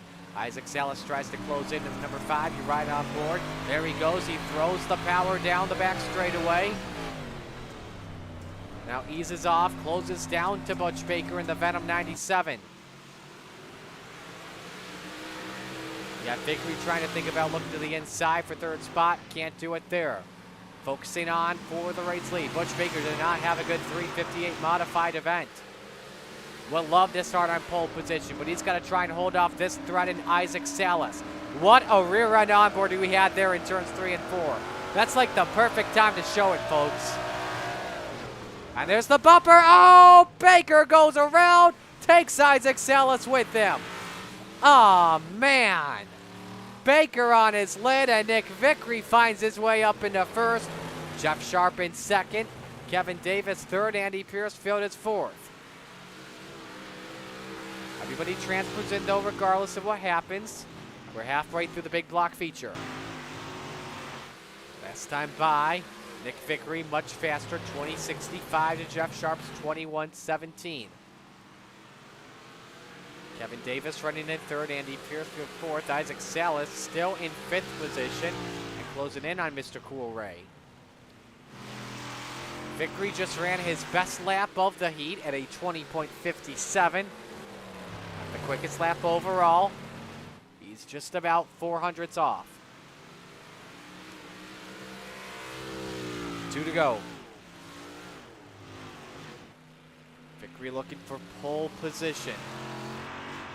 He's got a win earlier this season. It was at Bristow in the Toilet Bowl 100 event. As Salas is closed in on Andy Piercefield.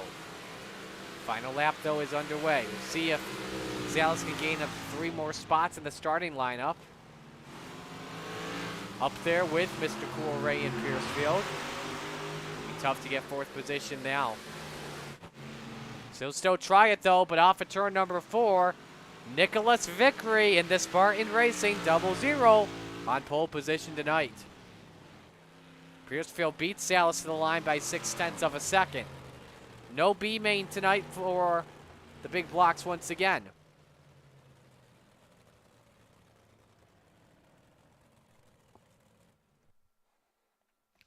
Heat race number 2 brought to you by 2-1 Designs. The lineup looks like this. Jeff Kemper in his first race tonight, starting on pole position. Zach Chapman next to him. Row number 2 is Jeff Barker looking for that first win. The big blocks came close last week. Next to him is Brian Lawson. Row number 3, John Hine and Mike Vitale. And starting from the rear is D.V. Runco. Runco actually does not make the call to grid. Nick, talk us through that heat win. How you were able to get it and then miss the wreck amongst the top 2. Yeah, I think sometimes it's better to be lucky than it is to be good. I was running the bottom, that's where I ran the fast time for qualifying, and I felt like I was making up ground. We got kind of distanced out there on the backstretch on the first lap, but yeah, I just think I got lucky, and I think Sharp had to check up a little bit on the top, and I was able to just pull by him on the bottom and then just try to get the marks there at the end.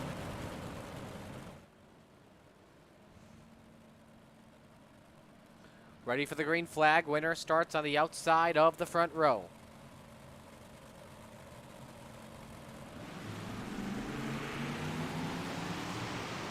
Chapman gets the nod entering turn number 1, right up on the right door of Kemper. Kemper tries to move him up a groove higher, nearly 3 wide off of turn 2. Lawson gets a little bit sideways, same with John Hine. They fall back a couple of car lengths. Barker trying to look to the inside for third position, and he's around, clipped the inside wall. as Mike Vitale gets by. Out in front, though, Jeff Kemper on Zach Chapman. Here's the battle for the lead, Nick. Yeah, you know, they're side by side going into 1 and 2, and you know, here's Chapman again fighting for a heat win. You know, he started up front in the last feature on the outside pole, so let's see if he can repeat as he gets by Kemper there. Kemper got a little bit too high up in the chocolate chips, trying to dust the top off. And so the Mystery Machine, fastest lap in the 20.67, better than anyone. Everyone else is in the 20.8s or more. Brian Lawson third, John Hine fourth, Kemper with a 1, tried to look to the bottom. Chapman diving into the corner, Kemper's route gets cut off.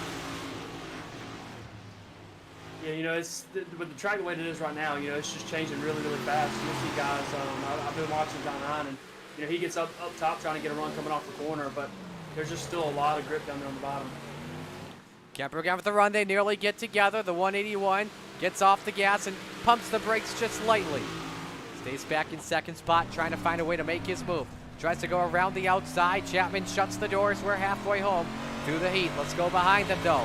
In a good battle for third spot that's taking place between Brian Lawson and John Hine. Hine still stuck in fourth spot, but Lawson closing in on the runner-up driver at the moment, Nick. Yeah, it looks like Chapman was able to pull away a little bit, and that allowed Brian Lawson to move up there with Kemper. And these guys are running pretty similar lines, so we'll have to see if Brian Lawson can adapt and get around them. There'll be 2 laps to go this time by. Kemper washes up the track. Here comes Brian Lawson down to the inside. John Hine with a problem in the 71. He must have had a steering issue or so like that. He's fallen off the pace, but still right in fourth spot. Lawson takes a look down to the inside as they go at it for second position. Lawson thought about going for the slide job, decides to keep it downstairs in the basement. Kemper with the drive off the corner, side by side. Kemper has second at the line at the white flag. Yeah, Kemper got a really good run coming off for that time, and it looks like he's running the top and is being pretty safe for him right now. We'll see if Lawson goes for the send and for the slide job. Don't think he'll get there in time, and off the corner, it is Zach Chapman with the heat win. Kemper edges Lawson for second spot.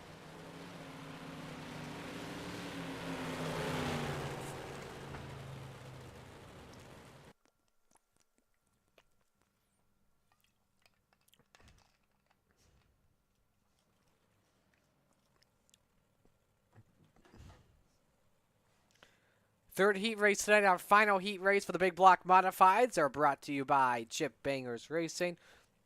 And the lineup looks like this. Alex Pomelo and Kevin Fry on the front row. Row 2, Clay Christopherson and Dean Meltzer. Row 3 is Nathan Aldrich and Anthony Morano. And from 7th tonight, it's Bob DeGood. DeGood actually misses the call to grid.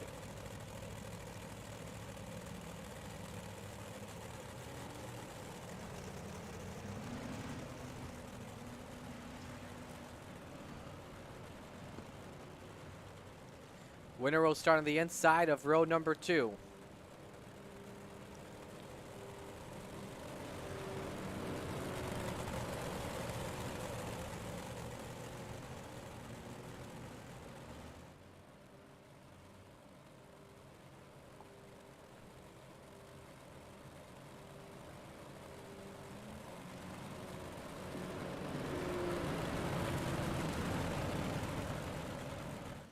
Winner starts on the inside of row number 2. They pick up the pace just a little bit. Pomelo wants to start the start-finish line. We'll see what happens as we come to green for heat race number 3. Pomelo clears Kevin Fry into turn number 1. Look at the yaw from Pomelo. Took it a good drive off the corner, but 3 wide in turn 2.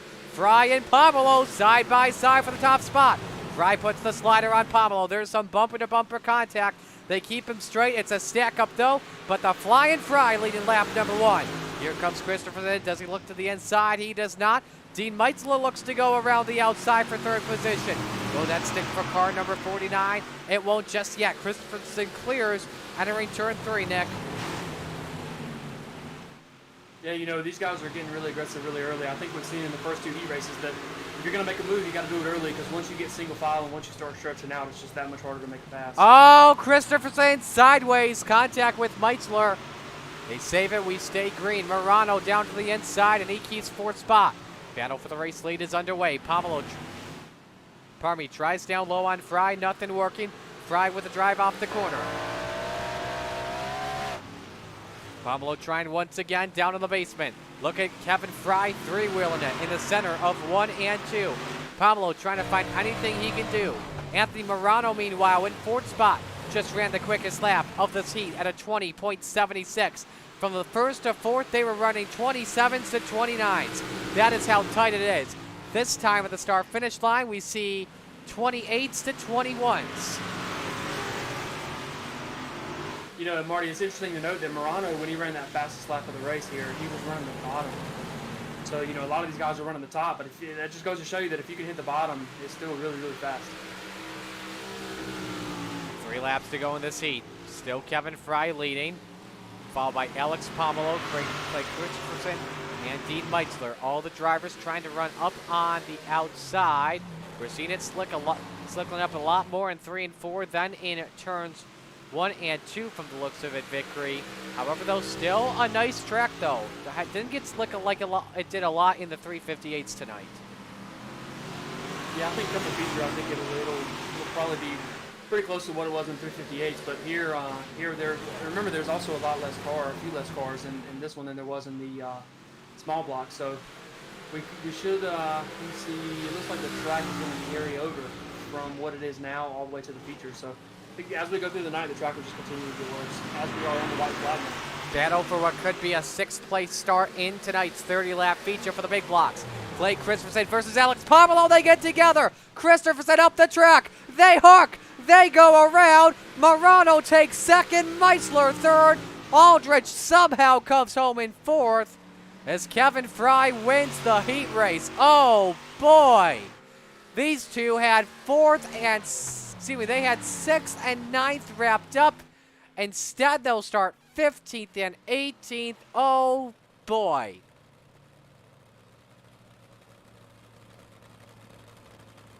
That's not what you want to do, what you want to do if you're Christopherson and Pomelo. They've got a lot of ways to go.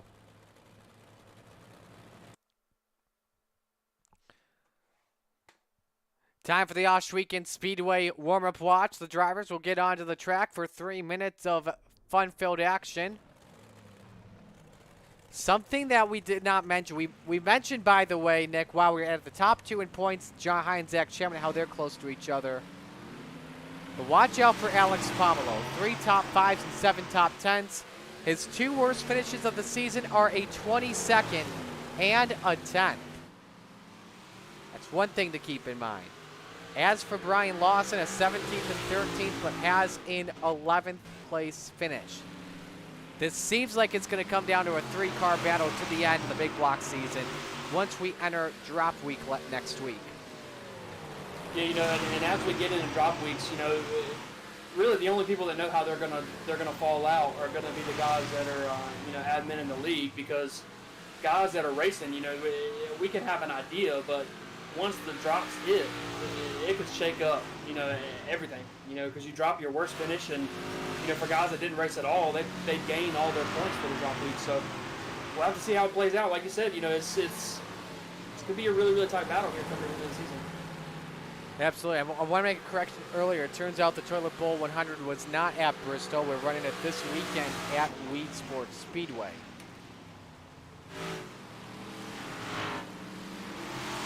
Halfway through, while we're at it, let's talk about what is it's the first week of drop weeks. Monday Night Madness brought to you by the Oshweekend Speedway. The 360 sprint cars at my second favorite track for the sprints, USA. That's going to be a fun one.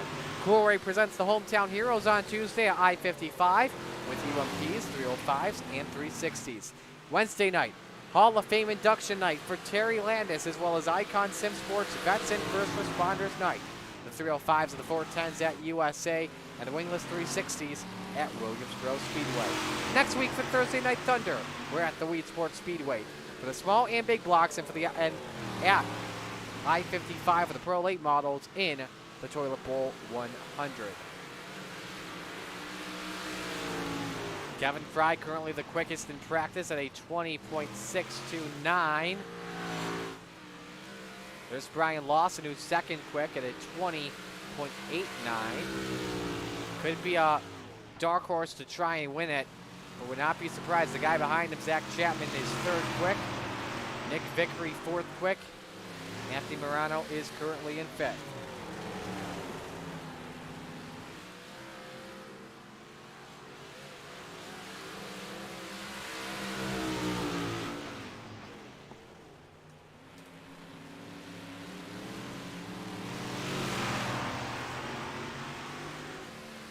Checkers are out as we are set to go for the big blocks. 30 laps around Williams Grove. Here is the Super Dirt Car Series starting lineup. On the front row, Nick Vickery in the 00 and Zach Chapman in the 72. Row number 2, Kevin Fry in the 21 and Jeff Sharp in the 28. Row 3, Jeff Kemper in the 181 and Anthony Morano in the 32. Row 4, Kevin Davis in the 021 and Brian Lawson in the 9. Row 5, Dean Meitzler in the 49 and Andy Piercefield in the 175.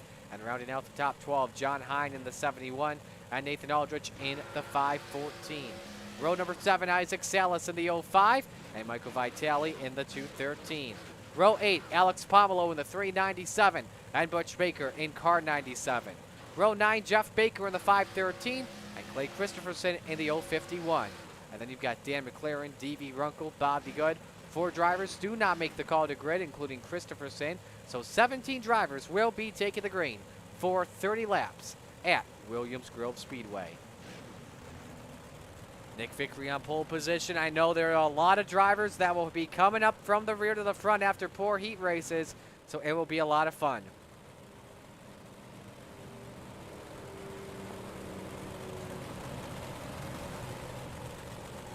Getting ready to go for the green flag. The start brought to you by Dylan Westbrook Racing. Well, the Beasts of the Northeast are set to go at Williams Grove Speedway, and it's Land of Legends Wall of Famer Gary Montgomery would always say to start the races. Race fans, it's time to strip down and hold on to your seats, because these men, by the grace of God and 800 horsepower, are ready to go to work. Grab yourself an ice cold beverage, because the big blocks are green at Williams Grove.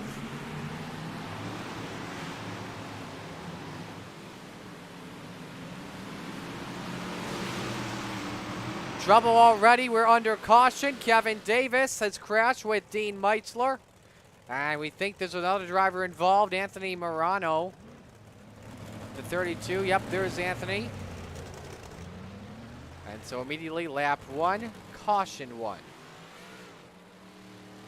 And this will be a single file restart is what that will entail. Here is the Malcolm's replay for those wondering what happened to Kevin Davis.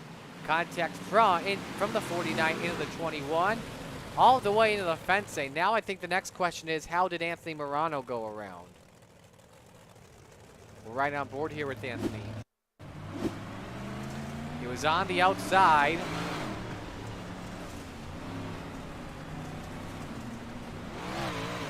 He got turned from behind. I'm not sure who it was that turned into him. We'll find out right here, though.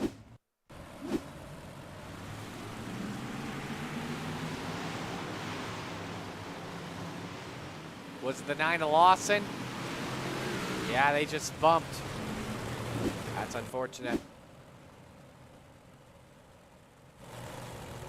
So we'll try this once again. We'll try the Dylan Westbrook Racing start once again. However, this time a single file restart. 1 lap, though, will be complete when we take the green flag. Vickery, Chapman, Fry, Sharp, and Kemper, the top 5, as we're set to go back to green for the restart. Vickery fires it over Zach Chapman as they make their way into corners 1 and 2. Vickery the only driver on the bottom side. Zach Chapman, everybody else on the top shelf. Coming in towards Nick Vickery. We'll see what they do. They close in about a car length. Kevin Fry diamonds the corner, looks for second position on the racing surface. Our scoring will just cycle through. Chapman trying to look on the outside, but Kevin Davis tries to get a run for the runner-up spot. Not working for now. On board, Zach Chapman. Kevin Fry, though, try to get a run off at turn number 4, but can't get it to work. Everybody going the high side. This time, Vickery diamonds the corner. This is your best battle on track for P2. Zach Chapman, who was running the high side along the 358 feature, going to wait to see what happens with the lower group.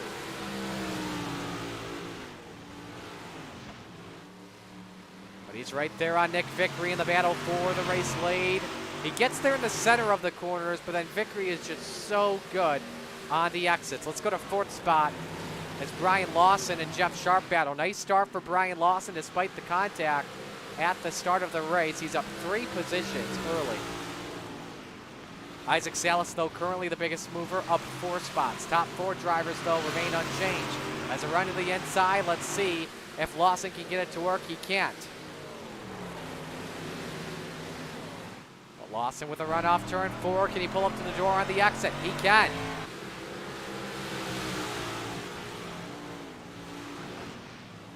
A lot of yaw for Lawson, nearly won around. Sharp rides the cushion off at 2. High side once again where you want to be for right now at Williams Grove Speedway.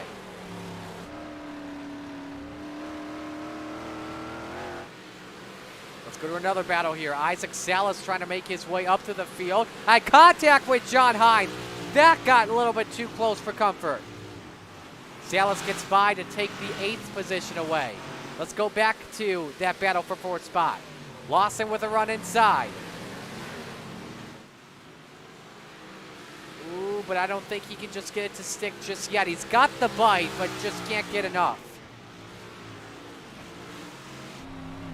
Ooh, but Sharp goes wide in 1 and 2 as the door is open once again for the Magnum driver. Tried to slide on up. Sharp gave him just enough room. 9 laps are complete here at Williams Grove Speedway. There's the clear for Jeff Sharp. Let's go to the middle of the field. Talk about Alex Pomelo. He's got a lot of ground to make up, but he's only up 3 positions, battling Mike Vitale for 11th spot. Meanwhile, Andy Piercefield lets Isaac Salas go by to take away 7th, and now we go back to 4th once again. Lawson there once again on Jeff Sharp. Sharp once again very wide in corners 1 and 2. Allows an opening for Lawson to take place.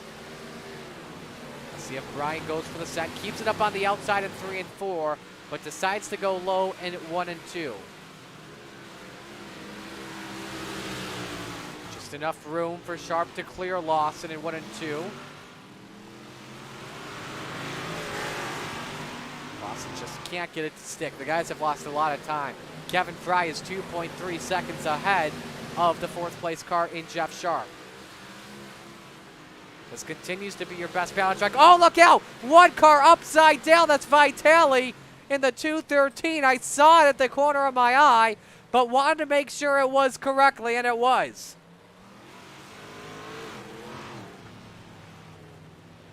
Something tells me there was contact with the 397. My job just does not work. Nearly put him over the fence and would have immediately towed him into pit road. Just some right rear damage from the looks of it to Vitale. And let's see if we can ride on board with him.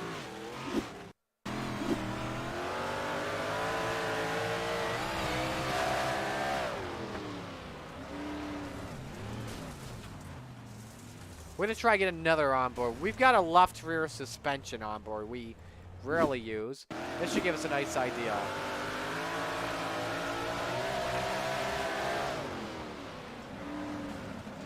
There's the hit. It was just enough.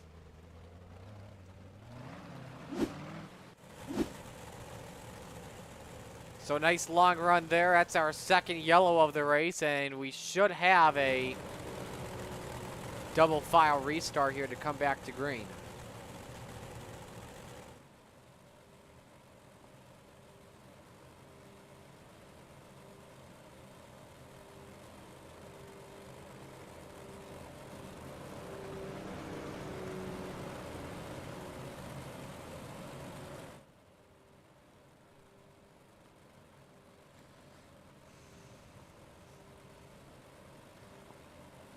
So great racing so far here with the big blocks at the moment. A lot of clean racing. Drivers are racing each other very hard and giving each other a lot of room. 1 to go until we get the green flag. This is a double file restart. And so let's reset the field here for you for our Land of Legends restart. Nick Vickery and Zach Chapman on row number 1. Kevin Fry and Jeff Sharp, row 2. Brian Lawson, Jeff Kemper, row 3. Isaac Salas, Andy Piercefield in row number 4. John Hine and Nathan Aldrich round out the top 10.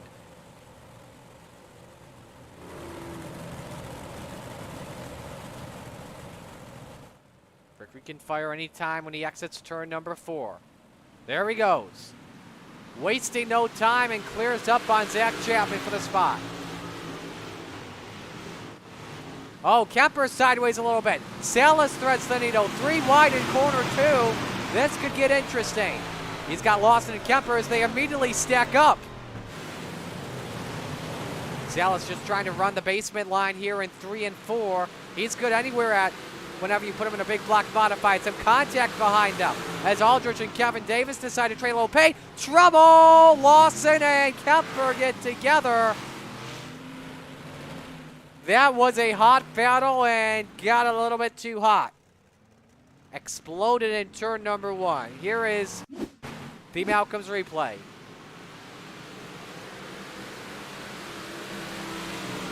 Second wreck the driver, the number 9, I believe, is caused unless Salas got into him. That'll be interesting. Let's watch an aerial shot of that.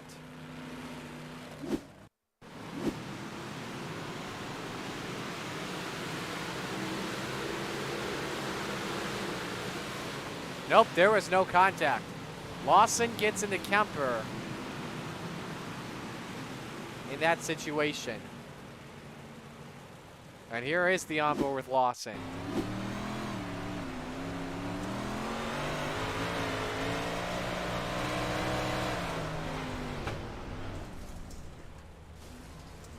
Just gone by mistake and Lawson goes to the rear.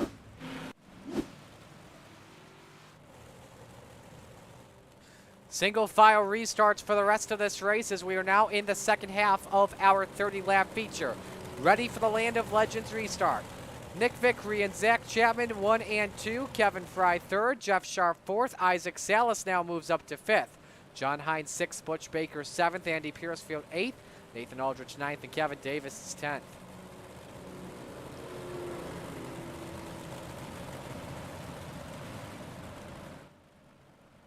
Vickery, the control car, ready to fire.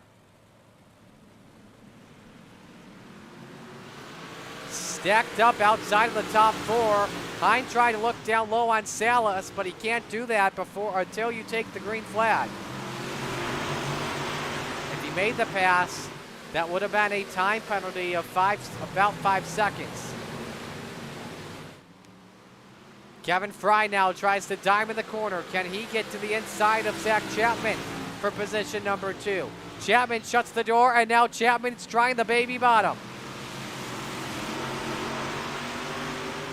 That's where he was oh so good in the second half of the race, using the low line. He's going to try it this time and try and go for a win here. Behind them, Isaac Salas, Jeff Sharp starting into a hot battle here for 4th spot. Back up front, Chapman decides to keep it up to the outside in that set of corners. Does he go low in 3 and 4? No, he keeps it up on the outside as he ride on board with car 72.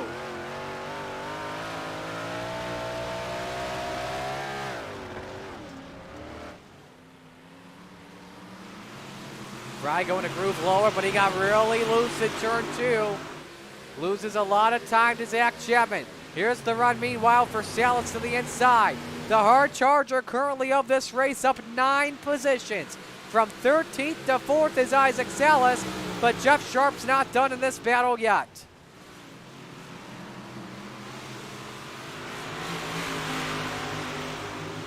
Nothing there just yet.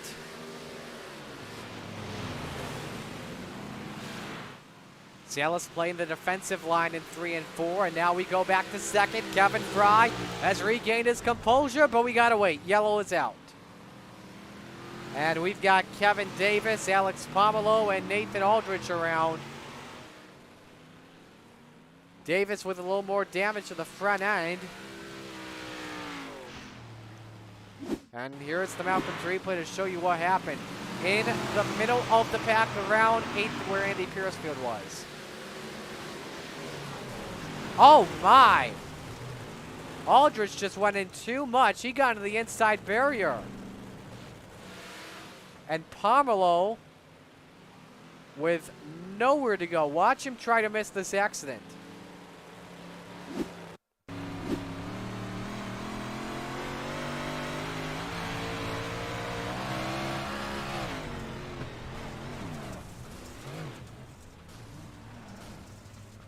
Up and into the wall the Canadian goes. And was nearly hooked with another driver.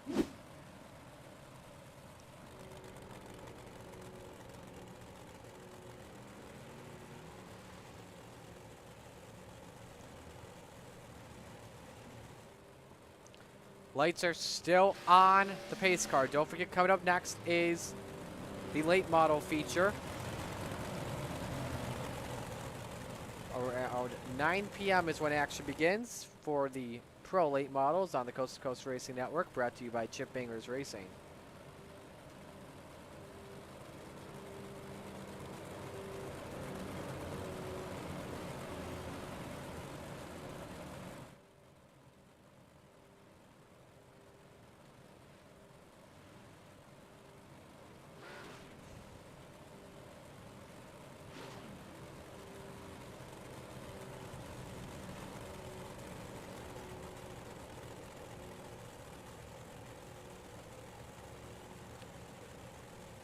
Going green this time by.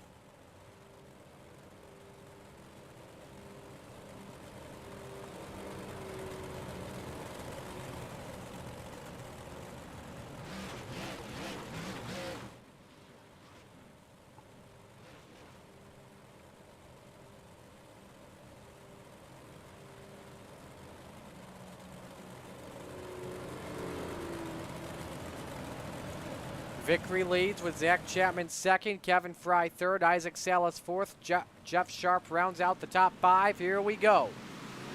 9 laps to go at Williams Grove Speedway. Everybody running it up on the high side. Let's see what Zach Chapman can do. Got to deal with Kevin Fry first, but opens up a couple of car lengths. Oh boy, Zach nearly with a bad send. Countered it back though properly. Half-second lead just about for Nick Vickery. 8 laps to go. Chapman oh so close to taking the win last week at USA. He had an absolutely fast car, but couldn't find a way to get up to the front of the field. He just got caught up in hard racing situations. 8 to go.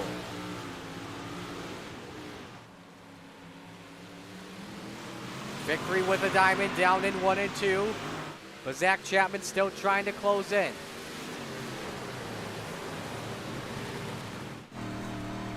Again, Vickery diamonds. 6 left. Chapman out breaking Vickery in the corner last time by for Zach. 21-24 versus a Vickery 21-37. 5 laps to go at the line at Williams Grove Speedway. Vickery looking for win 2 on the year. Chapman looking for win 3 on the year. And he is right there, the mystery machine, to challenge the 00. Vickery's led all laps so far tonight. Can he make it to all 30? Or will Chapman be able to sneak by the 72? Diamonds the corner. 4 laps to go at the Grove for the big blocks. He is right there. He goes to the inside. Goes for the slide job of the 00. Doesn't make it work. Vickery gets enough room on it to keep the lead. The 72 tries it once again. No slide job from the 72 this time.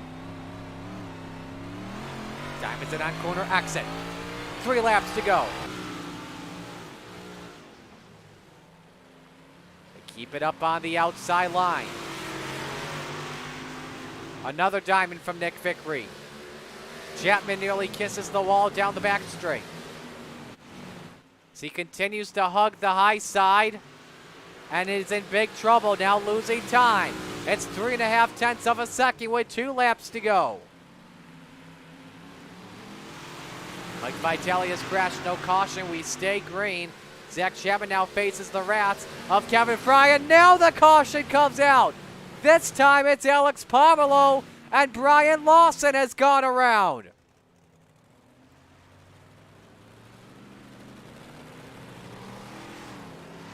And this will set us up into overtime. This ain't over yet, folks. Here's what happened to Pomelo and Lawson. Lawson, a little bit too much of a sand into the 9. I think that's each of their 3rd wreck today.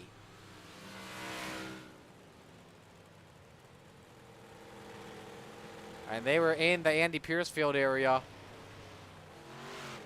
of Atlanta, Georgia. Unfortunately, it doesn't work. Alex Pomelo has taken his car to the garage and is done, or to the pits. Just got off the gas a little bit too late. Lawson's still on track somehow. If I were to guess, he's probably at an 8 or 10x.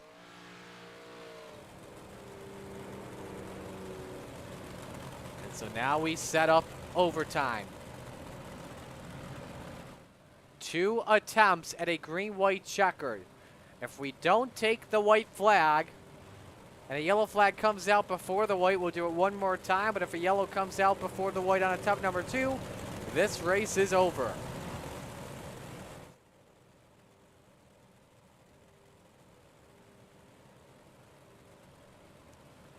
We saw it a lot last week.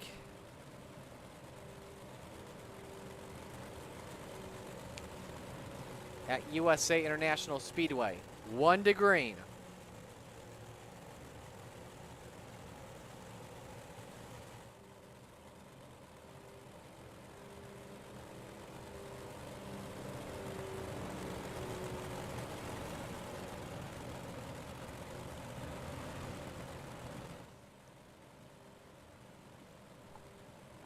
Nick Vickery, the race leader. He's led all the laps so far, but Zach Chapman has been the best guy to try and take down Vickery. Who's going to win amongst those two, or will it be the field like Kevin Fry, or maybe even Isaac Salas? About to find out. First attempt at overtime. Land of Legends restart. Back to green.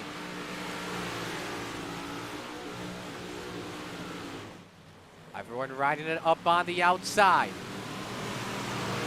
Better start from Vickery off of turn 2 compared to Zach Chapman. Has to deal with Kevin Fry in 3 and 4. Send it this time, but keeps it up high. Vickery on the diamond once again. Fry's up in the wall. Can he save it? On the last lap. Salas, meanwhile, chance for a podium spot, but the battle for the lead is on. If Zach Chapman wants it, he's going to have to come and get it, but he is a half second back. Meanwhile, the battle for 3rd. Isaac Salas and Kevin Fry with a big set through 3 and 4. Salas up in the wall. Fry takes 3rd. Nick Vickery, checkered flag, leads all 30. He takes home win number 2 of the season in the big blocks. What a fun finish to the end. Nick Vickery leads all 30. Partner, how's it feel? It was pretty good. I was getting nervous. I really didn't want to see that last caution. You know, I felt like I kind of found my line there again, and then the caution come out. So, didn't want to see that. Talk about the battle with Zach Chapman. Did you think he was going to get up to you there on that last restart, considering how good he was? Yeah, I was concerned there on that green-white checkered that he would get a really good start, and you know, I guess I was just lucky that that I got a good jump and stayed in the tackiness going down the straightaway and was able to pull a big enough gap. But definitely shout out to Chapman, because I know that he had to check up a couple times with the line that I was running. But I think the last time we ran here, I think we did the same thing. Well, nice run, buddy. Who do you want to give shout outs to? First off, be Spartan Racing. After that would be Miriam Majado Spa, my wife, for letting me do this. VMR Wraps, of course. If anybody out there needs a wrap, come check us out on Facebook at VMR eWraps. Roger and Preston for keeping everything together, and then, of course, you for putting on a great show every week. Well, we'll keep you on in. Nick Vickery and Cool Ray Victory Lane. Waiting for our second place finisher to come on in. That is Zach Chapman, and we'll get to him in just a moment. Let's, oh, actually, you know what? We're going to bring Zach in right now. Zach, finishing second spot once again. What more did you need to get up to Nick? Honestly, if with like 3 to go, and I mean Nick was super fast, and then at the end I experimented with dragging the brake a little bit and driving in a lot harder, and that's how I ran him down and got to run with him a little bit. But I slapped the wall with 2 to go all by myself, or 3 to go, so I was crab walking real bad. I just had to hold off second. I mean, Nick earned that one. That was all his. Were you thinking about making a run to the inside in the second half of the race like you did for the 358s? I don't know. I mean, I thought about it, but I saw, I mean, Nick was so fast up top, and as he was pulling away from me that first half of the race, I was just kind of trying to watch him and learn a little bit. And I mean, it definitely paid off for me in the second half. I got to make it a little interesting, made him sweat a little bit. Well, it was a good run, man. Who do you want to give shout-outs to tonight? I think I forgot the first race. All my teammates at Gambler, and they're number one. I couldn't do this without them. They've taught me so much. But Cool Ray Cooling, Heating, and Plumbing, Young Gun Creations, Bright Box Electrical, and Extreme E-Speed TV, and, of course, you two in the booth. You guys are doing a great job tonight. Appreciate it, man. Great run.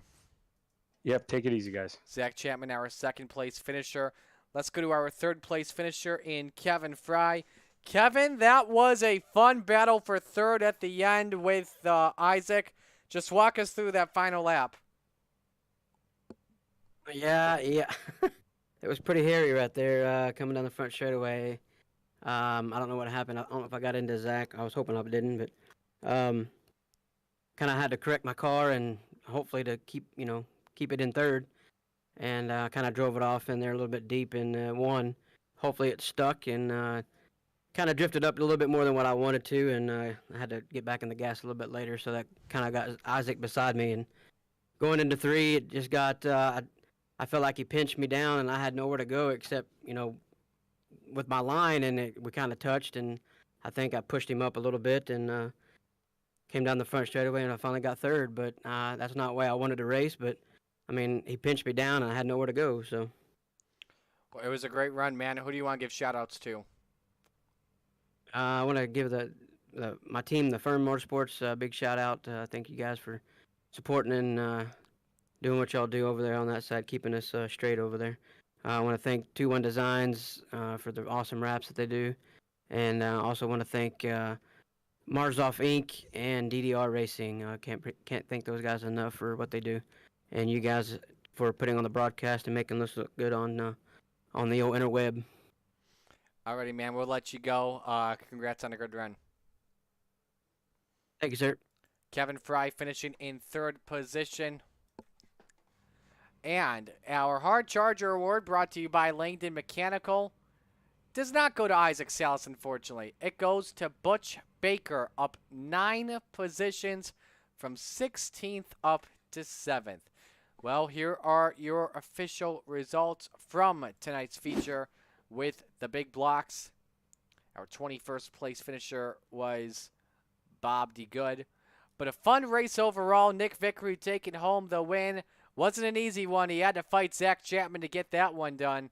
But another great win for the Double Zero as we head into drop weeks next week. So we'll step aside here and take a break. The late models coming up next on the Coast to Coast Racing Network.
lead? Yes, he does. And now here comes Janzik. Janzik goes by Query, and he goes by Inman.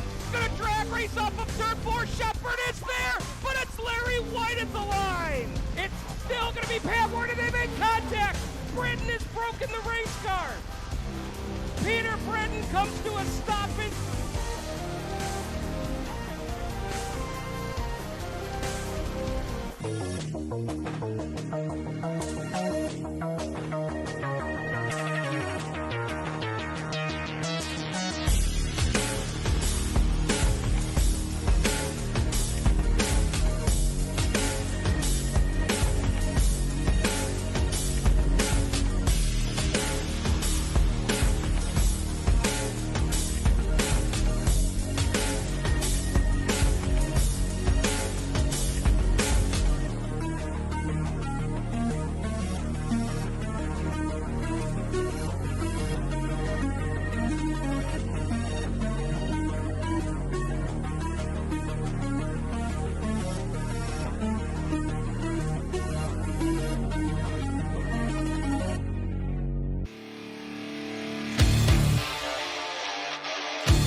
in our industry. The lifetime parts and labor warranty is pretty awesome. Basically, all the parts are covered, the labor and everything. When we say lifetime, we mean lifetime, and is supported with money-back guarantees. And with that, you're getting all qualified technicians that are going to ensure that this job is done perfectly and operates perfectly throughout the life of the unit. Learn more about our Coolray lifetime parts and labor warranty at Coolray.com. Coolray and Carrier. Turn to the experts.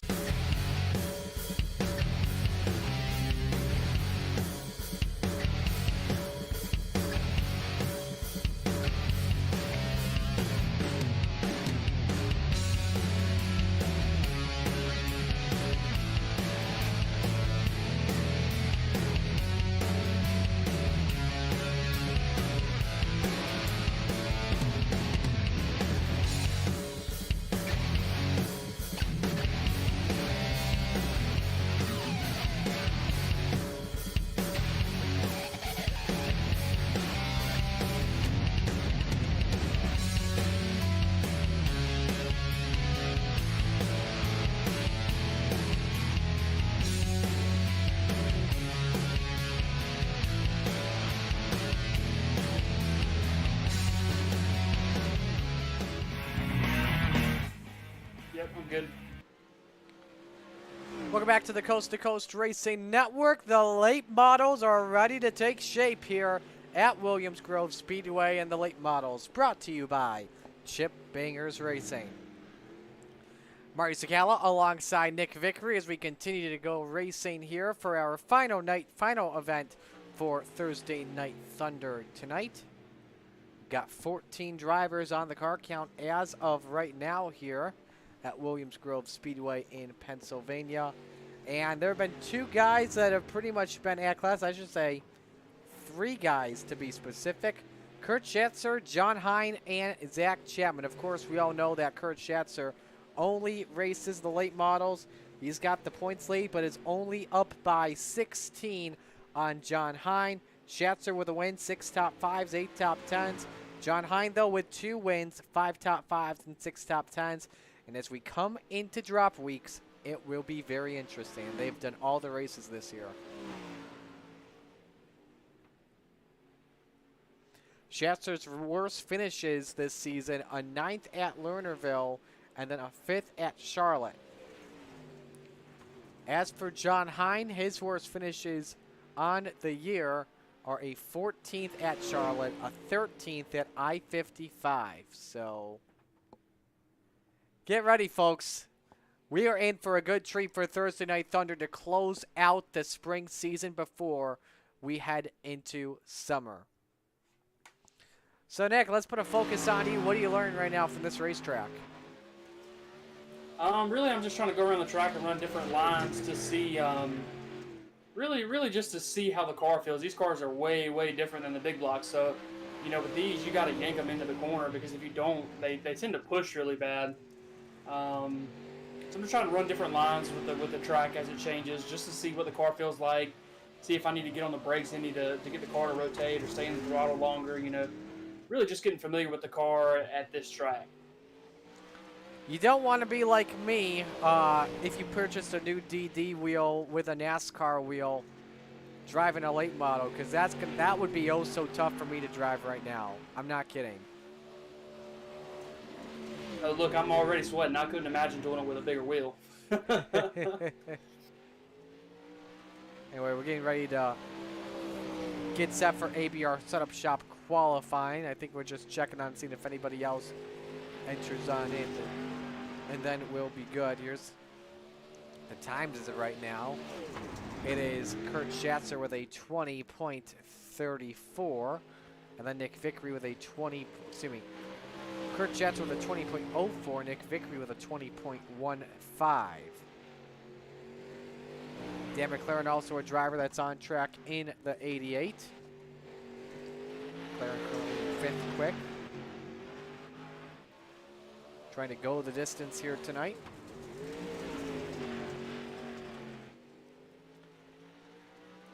As we get set once again, we want to give a shout out to all our fine sponsors that have made Thursday Night Thunder a success. Super Dirt Car Series, the official sponsor of Thursday Night Thunder.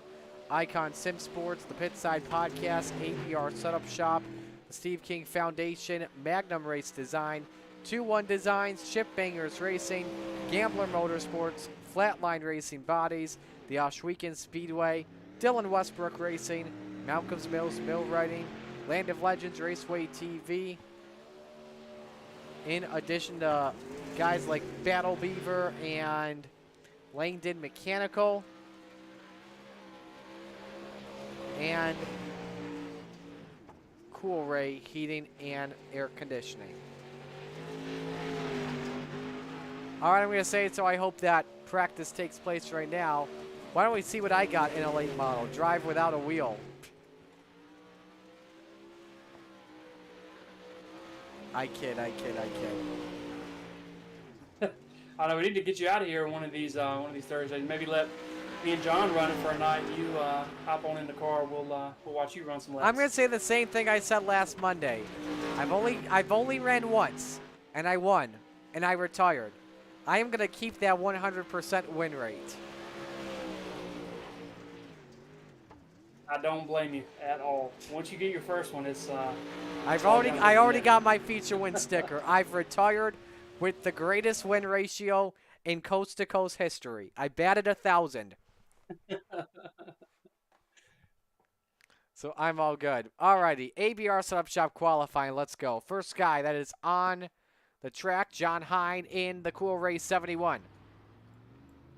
John coming off the win last week at USA and also a late model driver.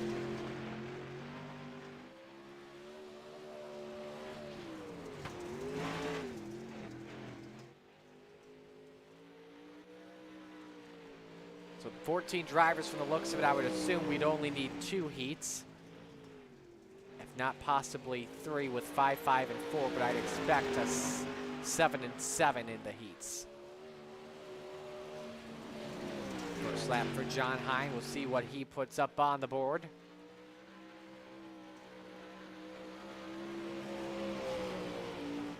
Sets the bar to 20.89, but Kevin Fry looking pretty quick, baby. Quick time, 25.76. Steven Spies, though, also looking like a fast one in the 55. We'll check. He goes to the top, 20.36 for Mr. Spies. Nick Vickery looking to answer back. He goes second quick, though, in the 00 to 20.47. Kurt Schatzer is working on his first lap of the moment. Jeff Barker, though, looking pretty good. He was fourth quick, this time by at the line. 20.65, stays fourth quick. Thought for a moment he was going to grab it. Here's Kurt Schatzer off at turn number 4. Third quick for the driver of the 218, 20.526.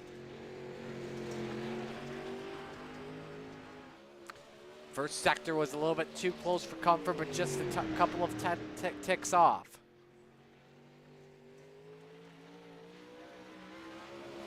And a slower lap for the 218.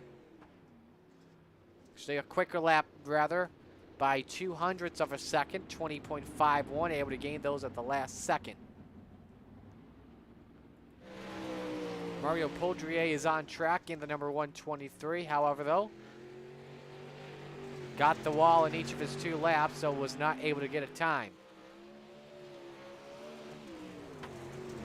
Only 10 drivers able to take time,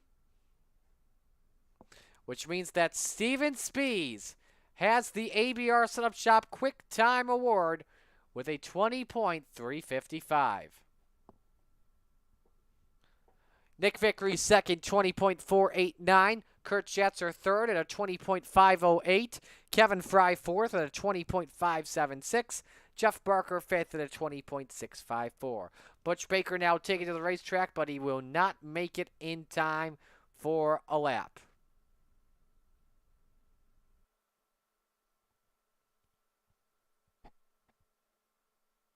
So we will have 2 heats here for our late models. Our first heat, of course, brought to you by Magnum Race Design. This heat will determine the inside row for our feature tonight. And, of course, the winner starts on pole position. Zach Chapman and Jeff Barker on row number 1. Kurt Schatzer and Steven Spies, row 2. John Hine, Nathan Aldrich in row number 3. Mario Poudrier rounds out the field. Nick, this is a stacked heat tonight. Holy cow. I know. When you went through the lineup, I was going to say that you've got pretty much every points contender in this heat race. Zach Chapman, Kurt Schatzer, Steven Spies, John Hine, Jeff Barker. This is going to be a good one.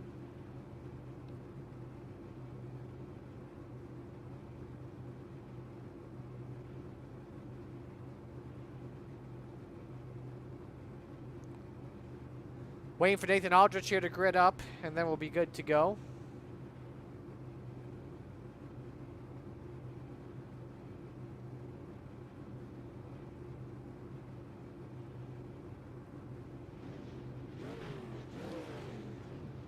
It's got 45 seconds, and then we'll be good. Magnum Race Design, the official sponsor of the 358 Modifieds. While we wait, here's your schedule coming up for next week on the Coast to Coast Racing Network. Friday Night Lights at I-55. Monday Night Madness at USA. Hometown Heroes at I-55. Vets and First Responders Night at USA in Williams Grove. Will also be putting Terry Landis into the Hall of Fame. The Toilet Bowl 100 then for the late models at I-55. Small and big blocks take place at Weedsport. And don't forget, next week, drop weeks.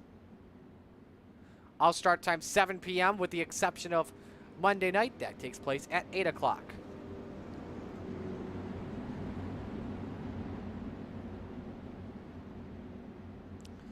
Winner. Marty, I think we need to give a shout out to the race control here. He's been on it all night as far as reducing these pace laps and reducing caution laps so that we can see some more racing. Who is that, by the way? I believe it is Jeffrey Barker. Nice job from Mr. Barker tonight as the Steve King Foundation pace car is in. Winner on pole position tonight as Let's Go Racing with the late models here at Williams Grove. Zach Chapman gets away with the early lead. Jeff Barker looking on the outside as Kurt Schatzer's down low looking for second spot on the track. Zach Chapman, and a throwback I absolutely approved of, the Make It Mac tonight paint scheme as he gets up in the dust. Contact with Schatzer, and now it goes back to second and third. So Schatzer goes to the race lead. Barker all the way down low. Hine makes it 3 wide off the corner. Contact between Hine and Barker. And now the 72 more in the wall once again. Chapman is not making it Mac tonight. He's making it worse tonight in that car. John Hine looking down low, had much more yaw compared to Jeff Barker. Allows the 71 to take the second spot away on the track. Chapman now back down to the inside for third, Nick. Yeah, it's a really, really good battle. It looks like Schatzer got away a little bit, and Hahn was able to squeak by. And then you got Chapman and Barker right side by side here. John Hine, quickest lap, 20.75, 3 wide off of corner number 2. Chapman stuck up in the middle. It's nearly a Big Mac down the back straightaway, but Chapman with the slider gets control of third. Speed's trying to look back down to the inside. Doesn't work. Zach messaged me a couple of days before, I think it was last week during the weekend. It was like, I know you love my Mystery Machine car. What do you think of this? I told him I love it. I know I think the Mystery Machine car was one of the first cars that he debuted that he painted himself, and he's done nothing but get better. And you know that car looks really, really good. It just speaks for itself. 3 laps to go in heat race number 1. John Hine, quickest lap of this race, 20.57. He is, though, a half second behind Kurt Schatzer in the 218. We'll see if he closes on in. Was 0.2 quicker last time by. Yeah, and they're running really 2 different lines. Oh, John look Hine's out, running the very, very Speeds. bottom. Thought for a moment the car was going sideways. Same with Zach Chapman. Yeah, go ahead, Nick. They're running 2 different lines. You know, Hine's running the very, very bottom. He's getting a really good run off, and Schatzer's getting a good run in. So to come off turn 4 here for the white flag, we have to see if John can close in. Kurt Schatzer, the points leader, looking to start on the inside of row number 1. Opens the door for John Hine. Off of corner number 2. That 71 is right there. If he wants pole, he's got to go get it. Hine on a big send in 3 and 4. Better on the low side, but off of the corner. Kurt Schatzer gets the clear on John Hine. Takes the win in heat 1. He's on pole tonight.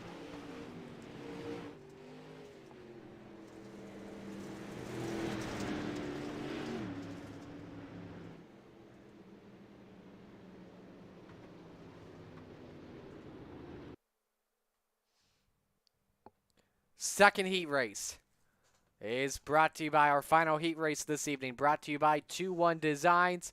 Jeffrey Kemper and Dan McLaren are on the front row. Row number 2, Kevin Fry and Nick Vickery. Row 3, Andy Piercefield and Butch Baker waiting on Bob DeGood to call the grid. He is in 7th.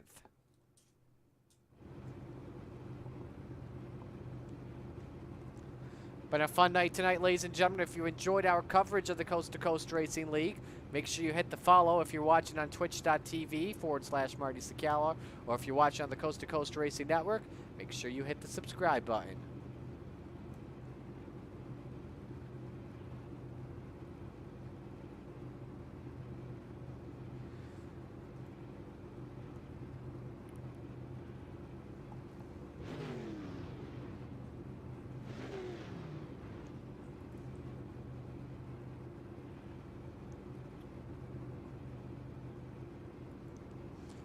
And we are good to go for this heat, so this will determine the outside line for our 30-lap feature.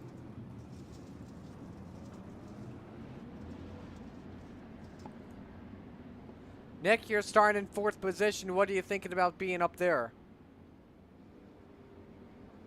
Yeah, you know, I saw how Schatzer was running the top in the middle, and you know, it looks really, really good. And I'm just hoping we get a good start here, and we can move out, because the bottom's fast, but you got to hit it just right. And if you don't hit it right, you know your right rear is right there in that slick, so you tend to lose a lot of speed doing that. So hopefully, when we straighten out here, it'll be Dan 1 and me 2.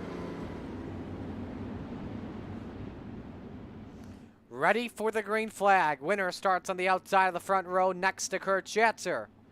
Jeff Kemper, Dan McLaren ready to bring the field to green.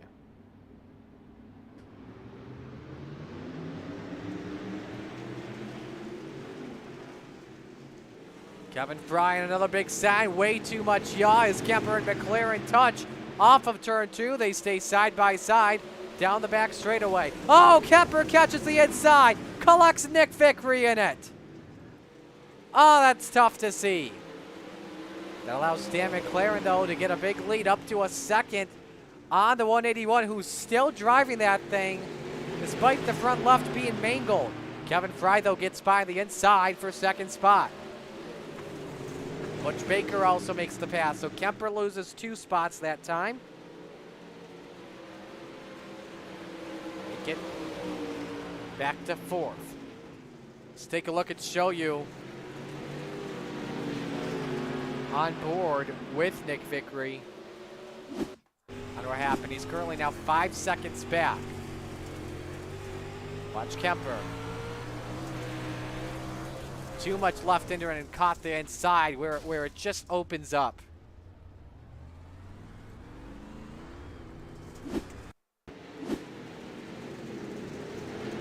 Another shot of it. This is just a close-up. Right there. I don't even know how Kemper was able to keep it straight. Well, he is back to 4th. Dan McLaren still leading. Kevin Fry has closed in a lot by a 1/4 of a second that last time by. 20.77 for the Flying Fry compared to McLaren's 21.05. Battle for the lead's on with 3 to go in Heat 2. On board with Kevin. Working on the inside line. You'll see how it looks in 3 and 4 for the drivers. Pulls up to the door in that part of things, but McLaren's still up by a 1/2 a car length with 2 laps to go. Fry trying a much lower line compared to McLaren, who the latter rides the cushion. And he is up there, side by side, a little contact entering turn number 3. Fry nearly hits the inside wall like what Kemper did. McLaren nearly goes wide. Off for 4, White is out. We know where Kevin Fry is good at. And 1 and 2 on the baby bottom, on board with him. Looking for the race lead, not as much yaw as McLaren got. Let's see if Kevin goes for the send to try and start on the outside of the front row. He goes for the send, big time. McLaren, though, doesn't have a lot of yaw. Off the corner, too much on the exit. McLaren takes the win in Heat 2.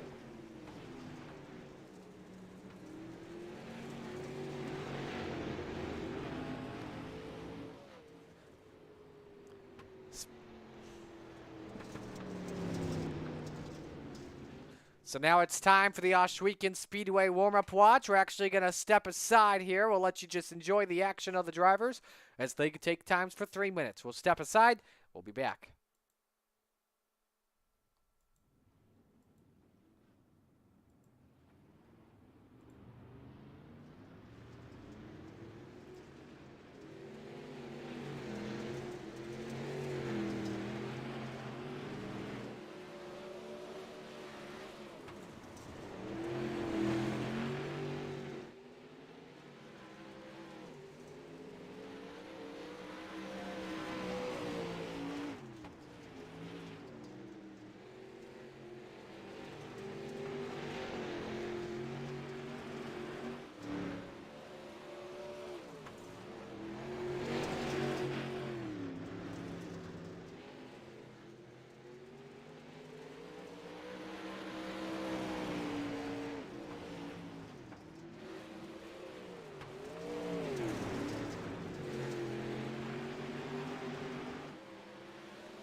Well, ladies and gentlemen, on behalf of Coolray, Osh Weekend Speedway, the Coast to Coast Racing League, and all the fine sponsors and drivers, we thank you for choosing to spend your Thursday night with us. It's now time to meet the field of 14 ready to take the green flag for 30 laps with the late models around Williams Grove Speedway.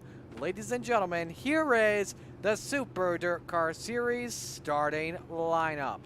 On the front row, it is Kurt Schatzer in the 218 and Dan McLaren in the 88. Row 2, John Hine in the 71 and Kevin Fry in the 21. Steven Spees in the 55 and Butch Baker in the 97. That's row 3. Row 4, Zach Chapman in the 72 and Jeff Kemper in the 181. Rounding out the top 10, Jeff Barker in the 513 and Andy Piercefield in the 513. Row number 6 is Nathan Aldrich in the 514 and Nick Vickery in the 00. And in row number 7, Mario Poudrier in the 123, Bob D. Good. No call to the grid.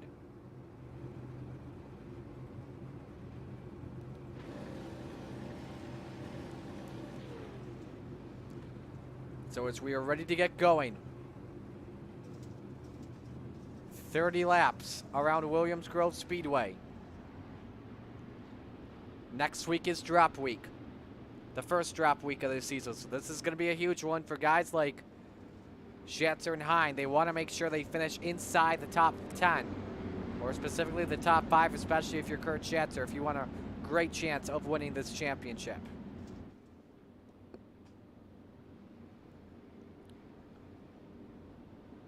Well, the drivers are ready as they come into turn number 3 and 4 for the Dylan Westbrook Racing start. Where else would you rather be than right here, right now, from coast to coast? Schatzer and McLaren are the front row for the late models. It is showtime at Williams Grove Speedway.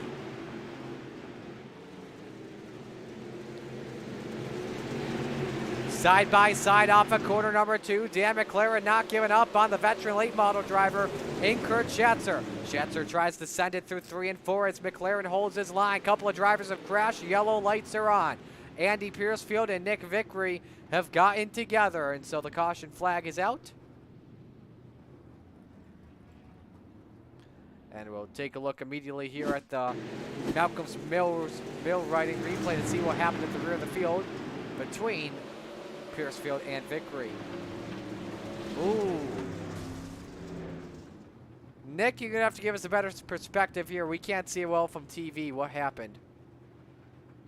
Yeah, the car in front of me got in the corner quite a bit slower than I expected it to. I locked up the brakes and went straight up into Andy. That's completely my fault.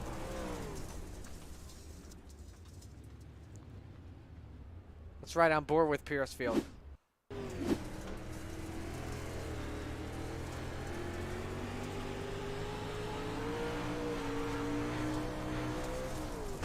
Absolutely nowhere to go for Mr. Coolray.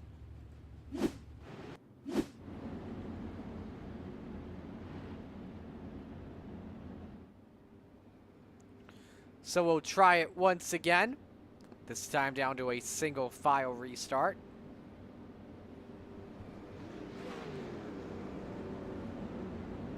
Not what Dan McLaren really wanted to see to get things going. He would have loved to see the lap complete, because there was a good chance that he could have gotten the lead through 3 and 4.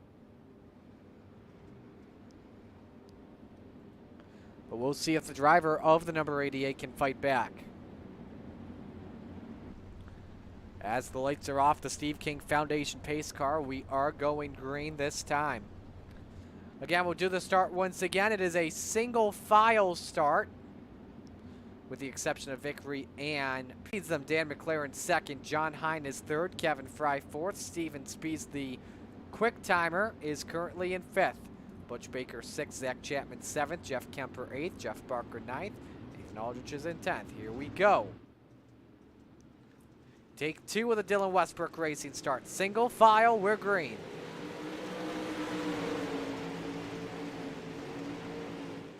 Even between Schatzer and McLaren when it came to that, but McLaren goes wide, opens the door for Hine as the professor takes his number 71 down to the inside.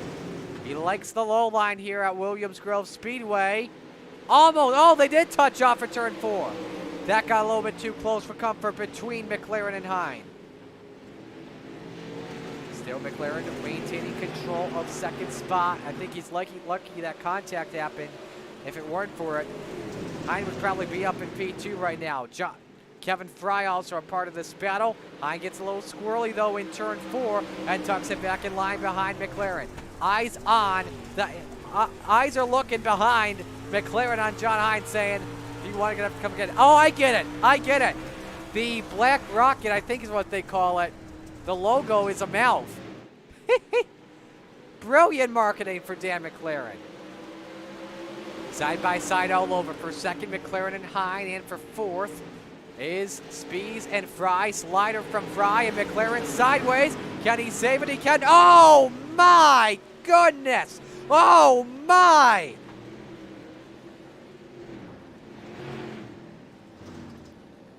That looked like a McLaren P1 crashing brutally. He tried everything to save it, but just went a turn off.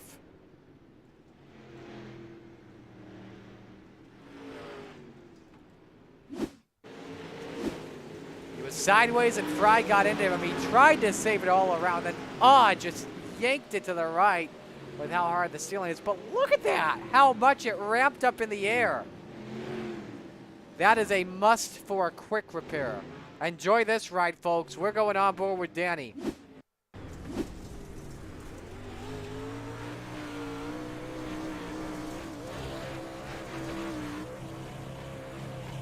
Did he hit the bridge as well is the real question. We're going to watch the cockpit cam, though. And that's something else you don't want to be doing, is revving the throttle. That's hurting your engine.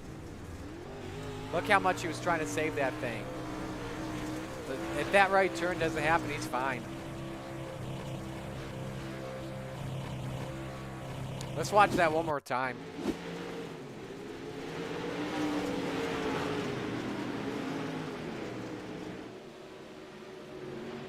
Almost gets the drawbridge. That's one of the scariest wrecks I've seen in late models this season. That's a tough break for McLaren. The Heat 2 winner is out of this.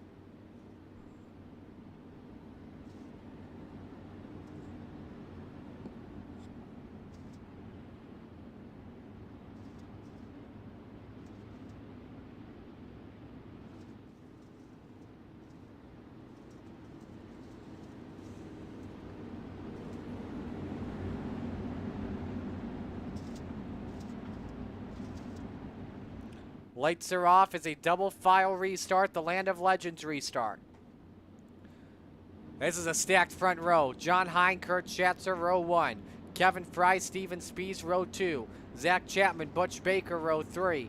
Jeff Kemper, Jeff Barker, row 4. Nathan Aldrich, Nick Vickery, the top 10. Here we go. Schatzer fires. We're green. Immediately clears Steven Spees and John Hine. Spees looking for the slide job on Vickery. Can't get it to work. Kevin Fry is around. Collected Butch Baker in the process, as well as Nick Vickery. So we'll try it once again. Williams Grove is a track that all the drivers fear, and this shows you why. Contact from the 72. He tried everything to save it. And gets ramped up in the air as well by Vickery.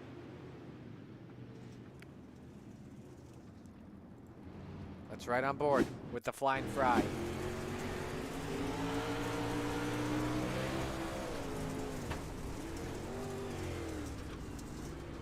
Just overcorrected.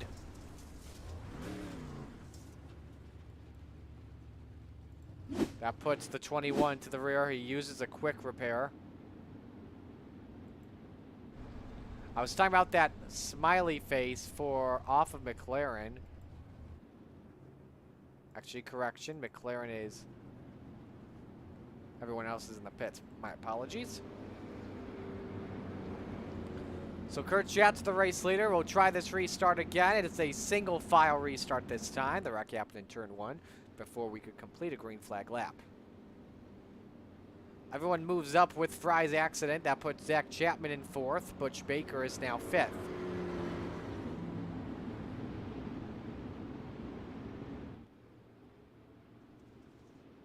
Here we go.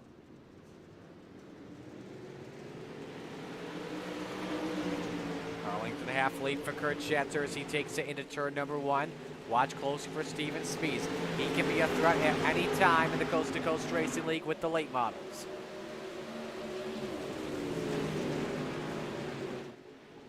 All the drivers running the outside, no big risks. First guy on the low side is Jeff Barker. That's not really a big surprise.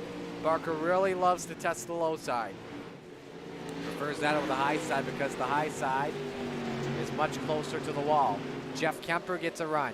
Down the back straightaway. Nick Vickery a part of this battle too. Does he try and perhaps thread the needle? Go 3 hot wide. Yes, he does. Kemper loose off at turn number 4. They head. Vickery backs out of it. Vickery knows he's much faster. He'll try again on the outside of Jeff Barker.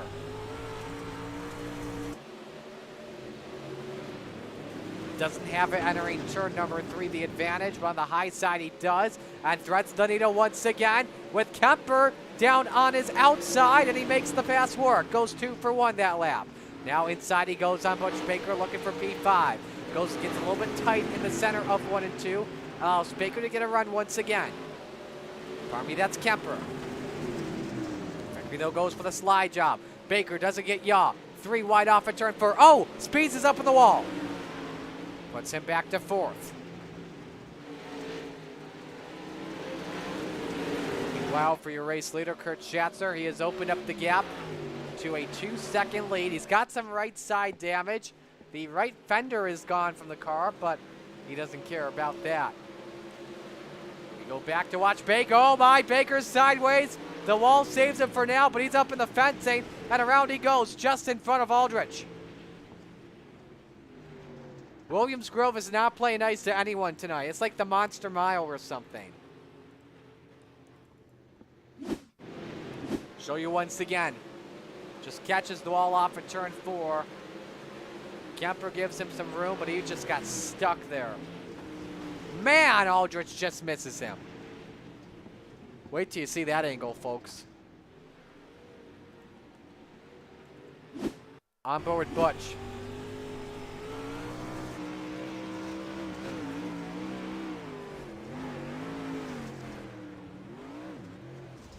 Man, Aldrich probably gets in it because of net code, but we'll see. Watch Aldrich. Whoop!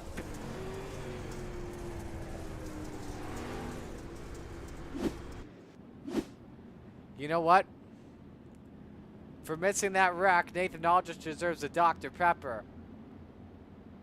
Maybe a Diet Dr. Pepper because it's the sweet one.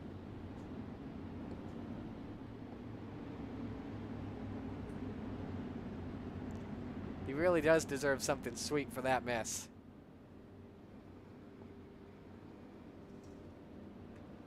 And yes, for those wondering, this is what I do when I'm bored too.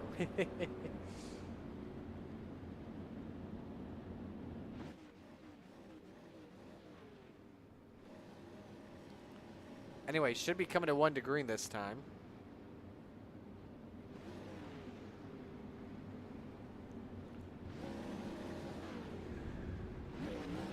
And our lights are off. And let's see if this is double or single. Hine looks like he's going up to the outside. Nope, this is a single file restart presented by Land of Legends Raceway TV. Speeds thinks it's double, but it's not. Schatzer leads, Hine is 2nd. Zach Chapman 3rd. Speeds is 4th. Vickery 5th. Barker 6th. Kemper 7th. Aldrich 8th. Fry 9th. McLaren is 10th. Complete 12 laps when we come back to the green flag.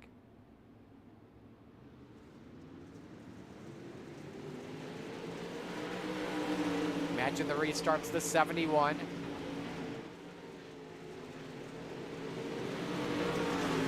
Chapman trying to look to the inside for 2nd spot. Doesn't work there. Barker trying to make a run on Vickery as well. Speed's down on the bottom. But look at Vickery go up on the top shelf where Mama hides the cookies. Trying to rebound from 2 yellows that he was involved in. Behind nearly 3 wide with McLaren.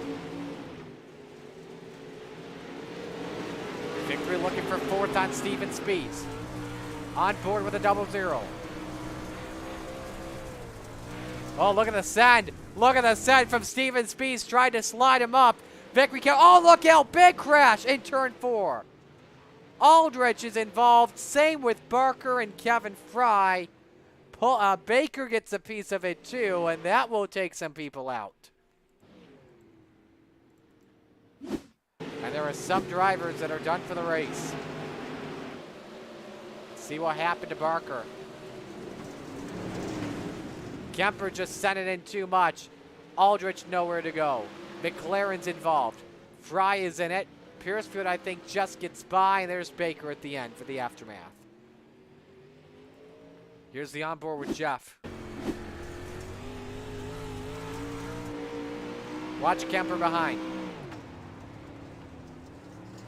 Way too much of a send. I don't know really what happened there to be specific. Here's Nathan Aldrich.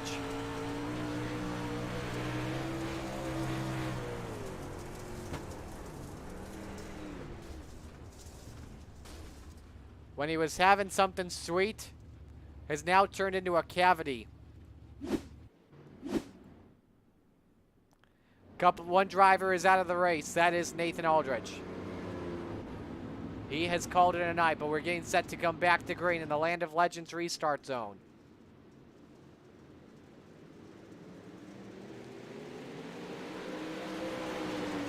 Next time by is halfway. Keeping it up on the high side. First guy down low is Steven Spees. Vickery tries to go around the outside, down the back chute. Zach Chapman thinks about looking on the Professor for second spot. Spees goes down low on the McDonald's car. 1 in the wall, that's McLaren off of 4. He keeps it going. Contact between Zach and Steven. Oh my goodness, oh my goodness. Zach Chapman, like, had no brakes at all. Into John Hine he went. Just came in way too hot. There's the onboard with the McDonald's car.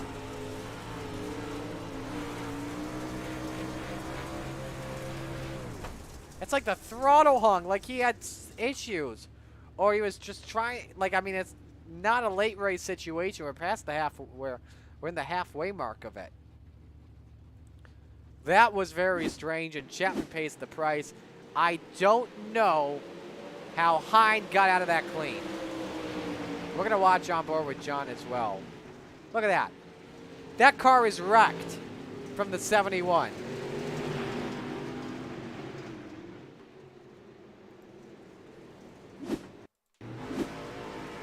Here we go with the Professor.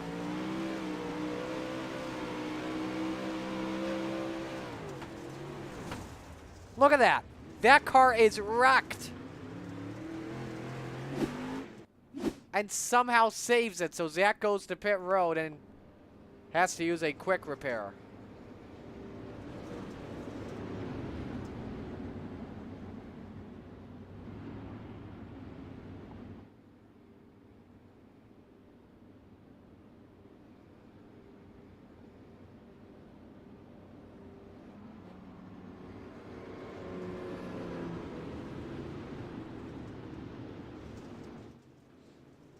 Try this once again. Land of Legends restart. 14 to go.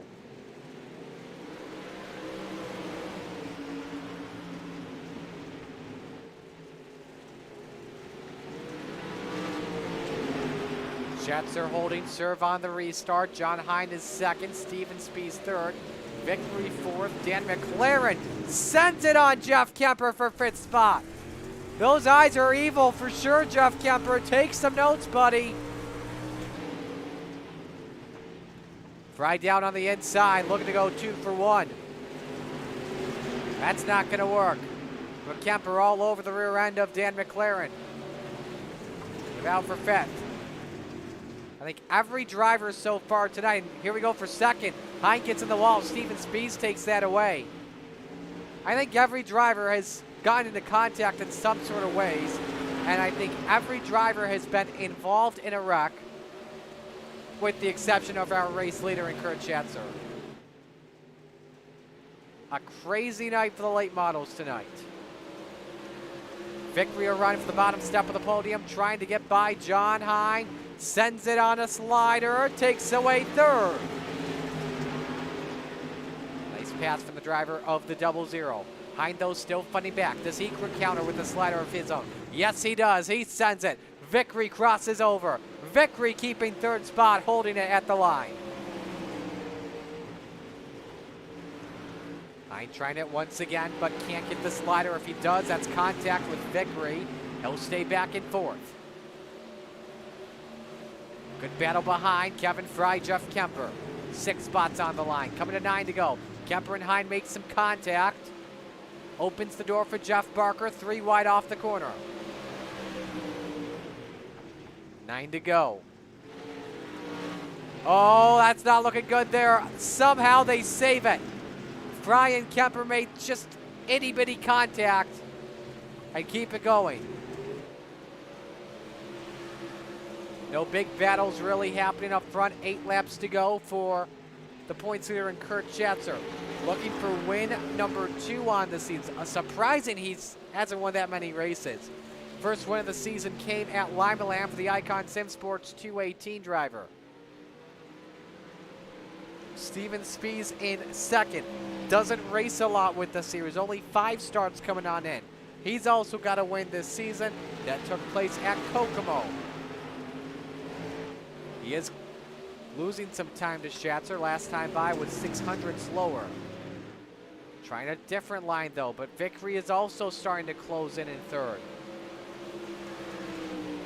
Also looking for his second win in the late model, and this battle's on for second. He won at Charlotte earlier this season. Looks to go around the outside. See if there's a possible send. Coming to 5 to go. Keeps it up top. Spies holds the door open as Vickery diamonds the corner. Battle for second is on. Tucks it back in line. Spies doesn't go up in the chocolate chips. Vickery counters back down on the bottom. Let's see if we get a slide job just up on the quarter panel. Nothing. Another diamond. 4 to go for Kurt Schatzer. Gap is 0.6 of a second. Schatzer's led all 26 laps so far tonight at Williams Grove. This battle for second could really help out Schatzer pull things away. But it's not really. I think Vickery doesn't want to race Spies, but Spies catches the wall off of 4. Vickery tries the inside as they get by the lap car of Baker. 3 left.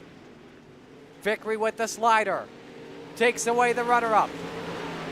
Spies, though, fights it back. Does Spies go for a slider of his own? Yes, he does. The 55 keeping second position. 2 sticks are up, 2 to go. Battle for second is on. Vickery has second at the line. And they even turned the gap down to a half second at the stripe. They continue to duke at it for the runner-up spot. Vickery, the hard charger right now, up 10 spots from 12th to 2nd. Spies looking for second here at the line of the white flag. 1 lap to go, he can't clear. Schatzer still leads. Just runs his own line. Vickery up on the chocolate chips. The Spies clear off at turn 2. He does, but Vickery with a run on the top side. The Spies goes for the slider for second spot. He does not. Kurt Schatzer, meanwhile, takes the win. Vickery comes home to finish second. Kurt Schatzer, though, the man of the hour. Win number 2 of the season.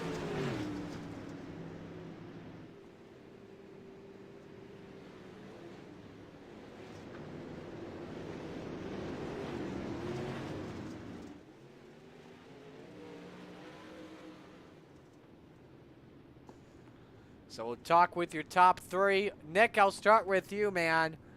That was a fun comeback for you. Yeah, it was fun there at the end. I know I started running the same line I ran in the big block where you diamond it really, really sharp coming off the corner. And I was able to make up some time, and then I had a couple cautions help me and bunch everybody back up. And Again, I really, really want to apologize to Andy Piercefield. I still feel really bad about that contact. It's all good. No worries, man. Who do you want to give shout-outs to for the run? Definitely got to shout out Spartan Racing. After that would be VMR Wraps. If anybody there needs a wrap, come check us out on Facebook at VMR E-Wraps. Miriam Majado Spa, my wife, for letting me do this. Roger and Preston for keeping everything together and keeping the show going. And then, of course, you for putting on a great show. It's always a joy to listen to you on Thursday nights.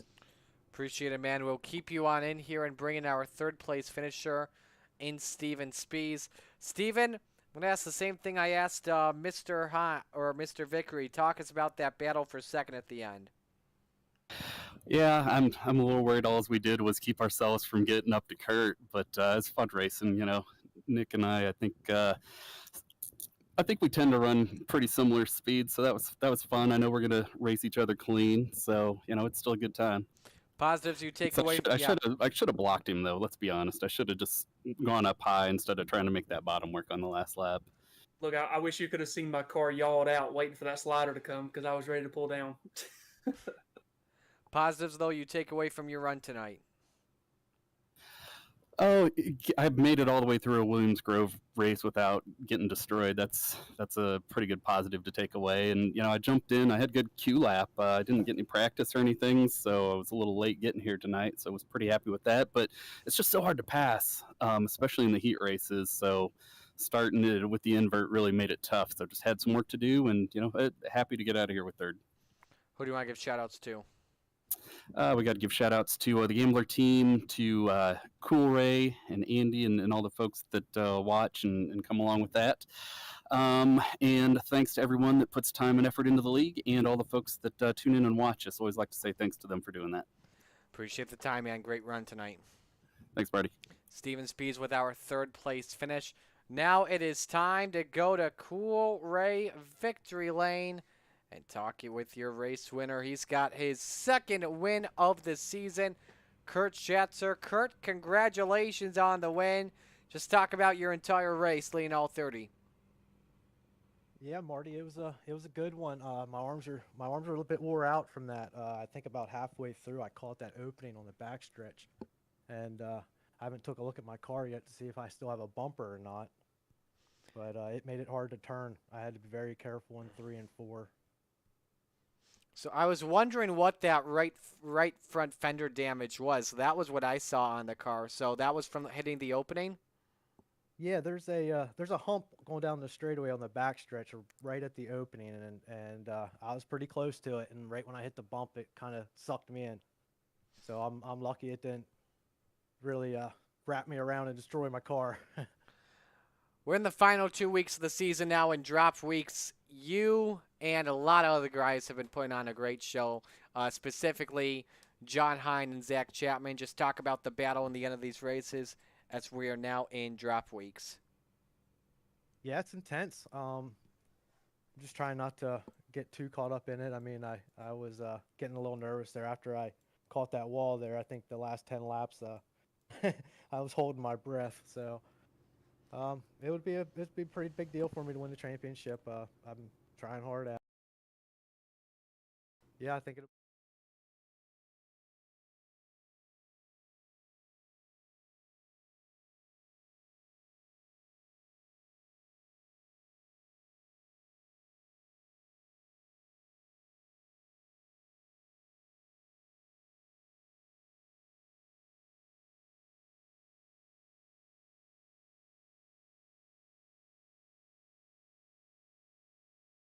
Week, so thank you. Sorry about the technical difficulties there. You want to say that one more time, Kurt? Oh, I just wanted to say thanks to the teammates, Brian Dickens, Brandon Templeton, Joe Halter, Greg Boydell, you, Marty, doing the broadcast, doing an awesome job. Roger for setting the league up and giving us a place to race. Thanks. All right, Kurt, appreciate the time. Congrats on the win. Thanks, bye. Kurt Schatzer takes the win as he celebrates in Cool Ray Victory Lane. Cool Ray's goal is to make sure that Ray's tradition of 100% customer satisfaction lives on today.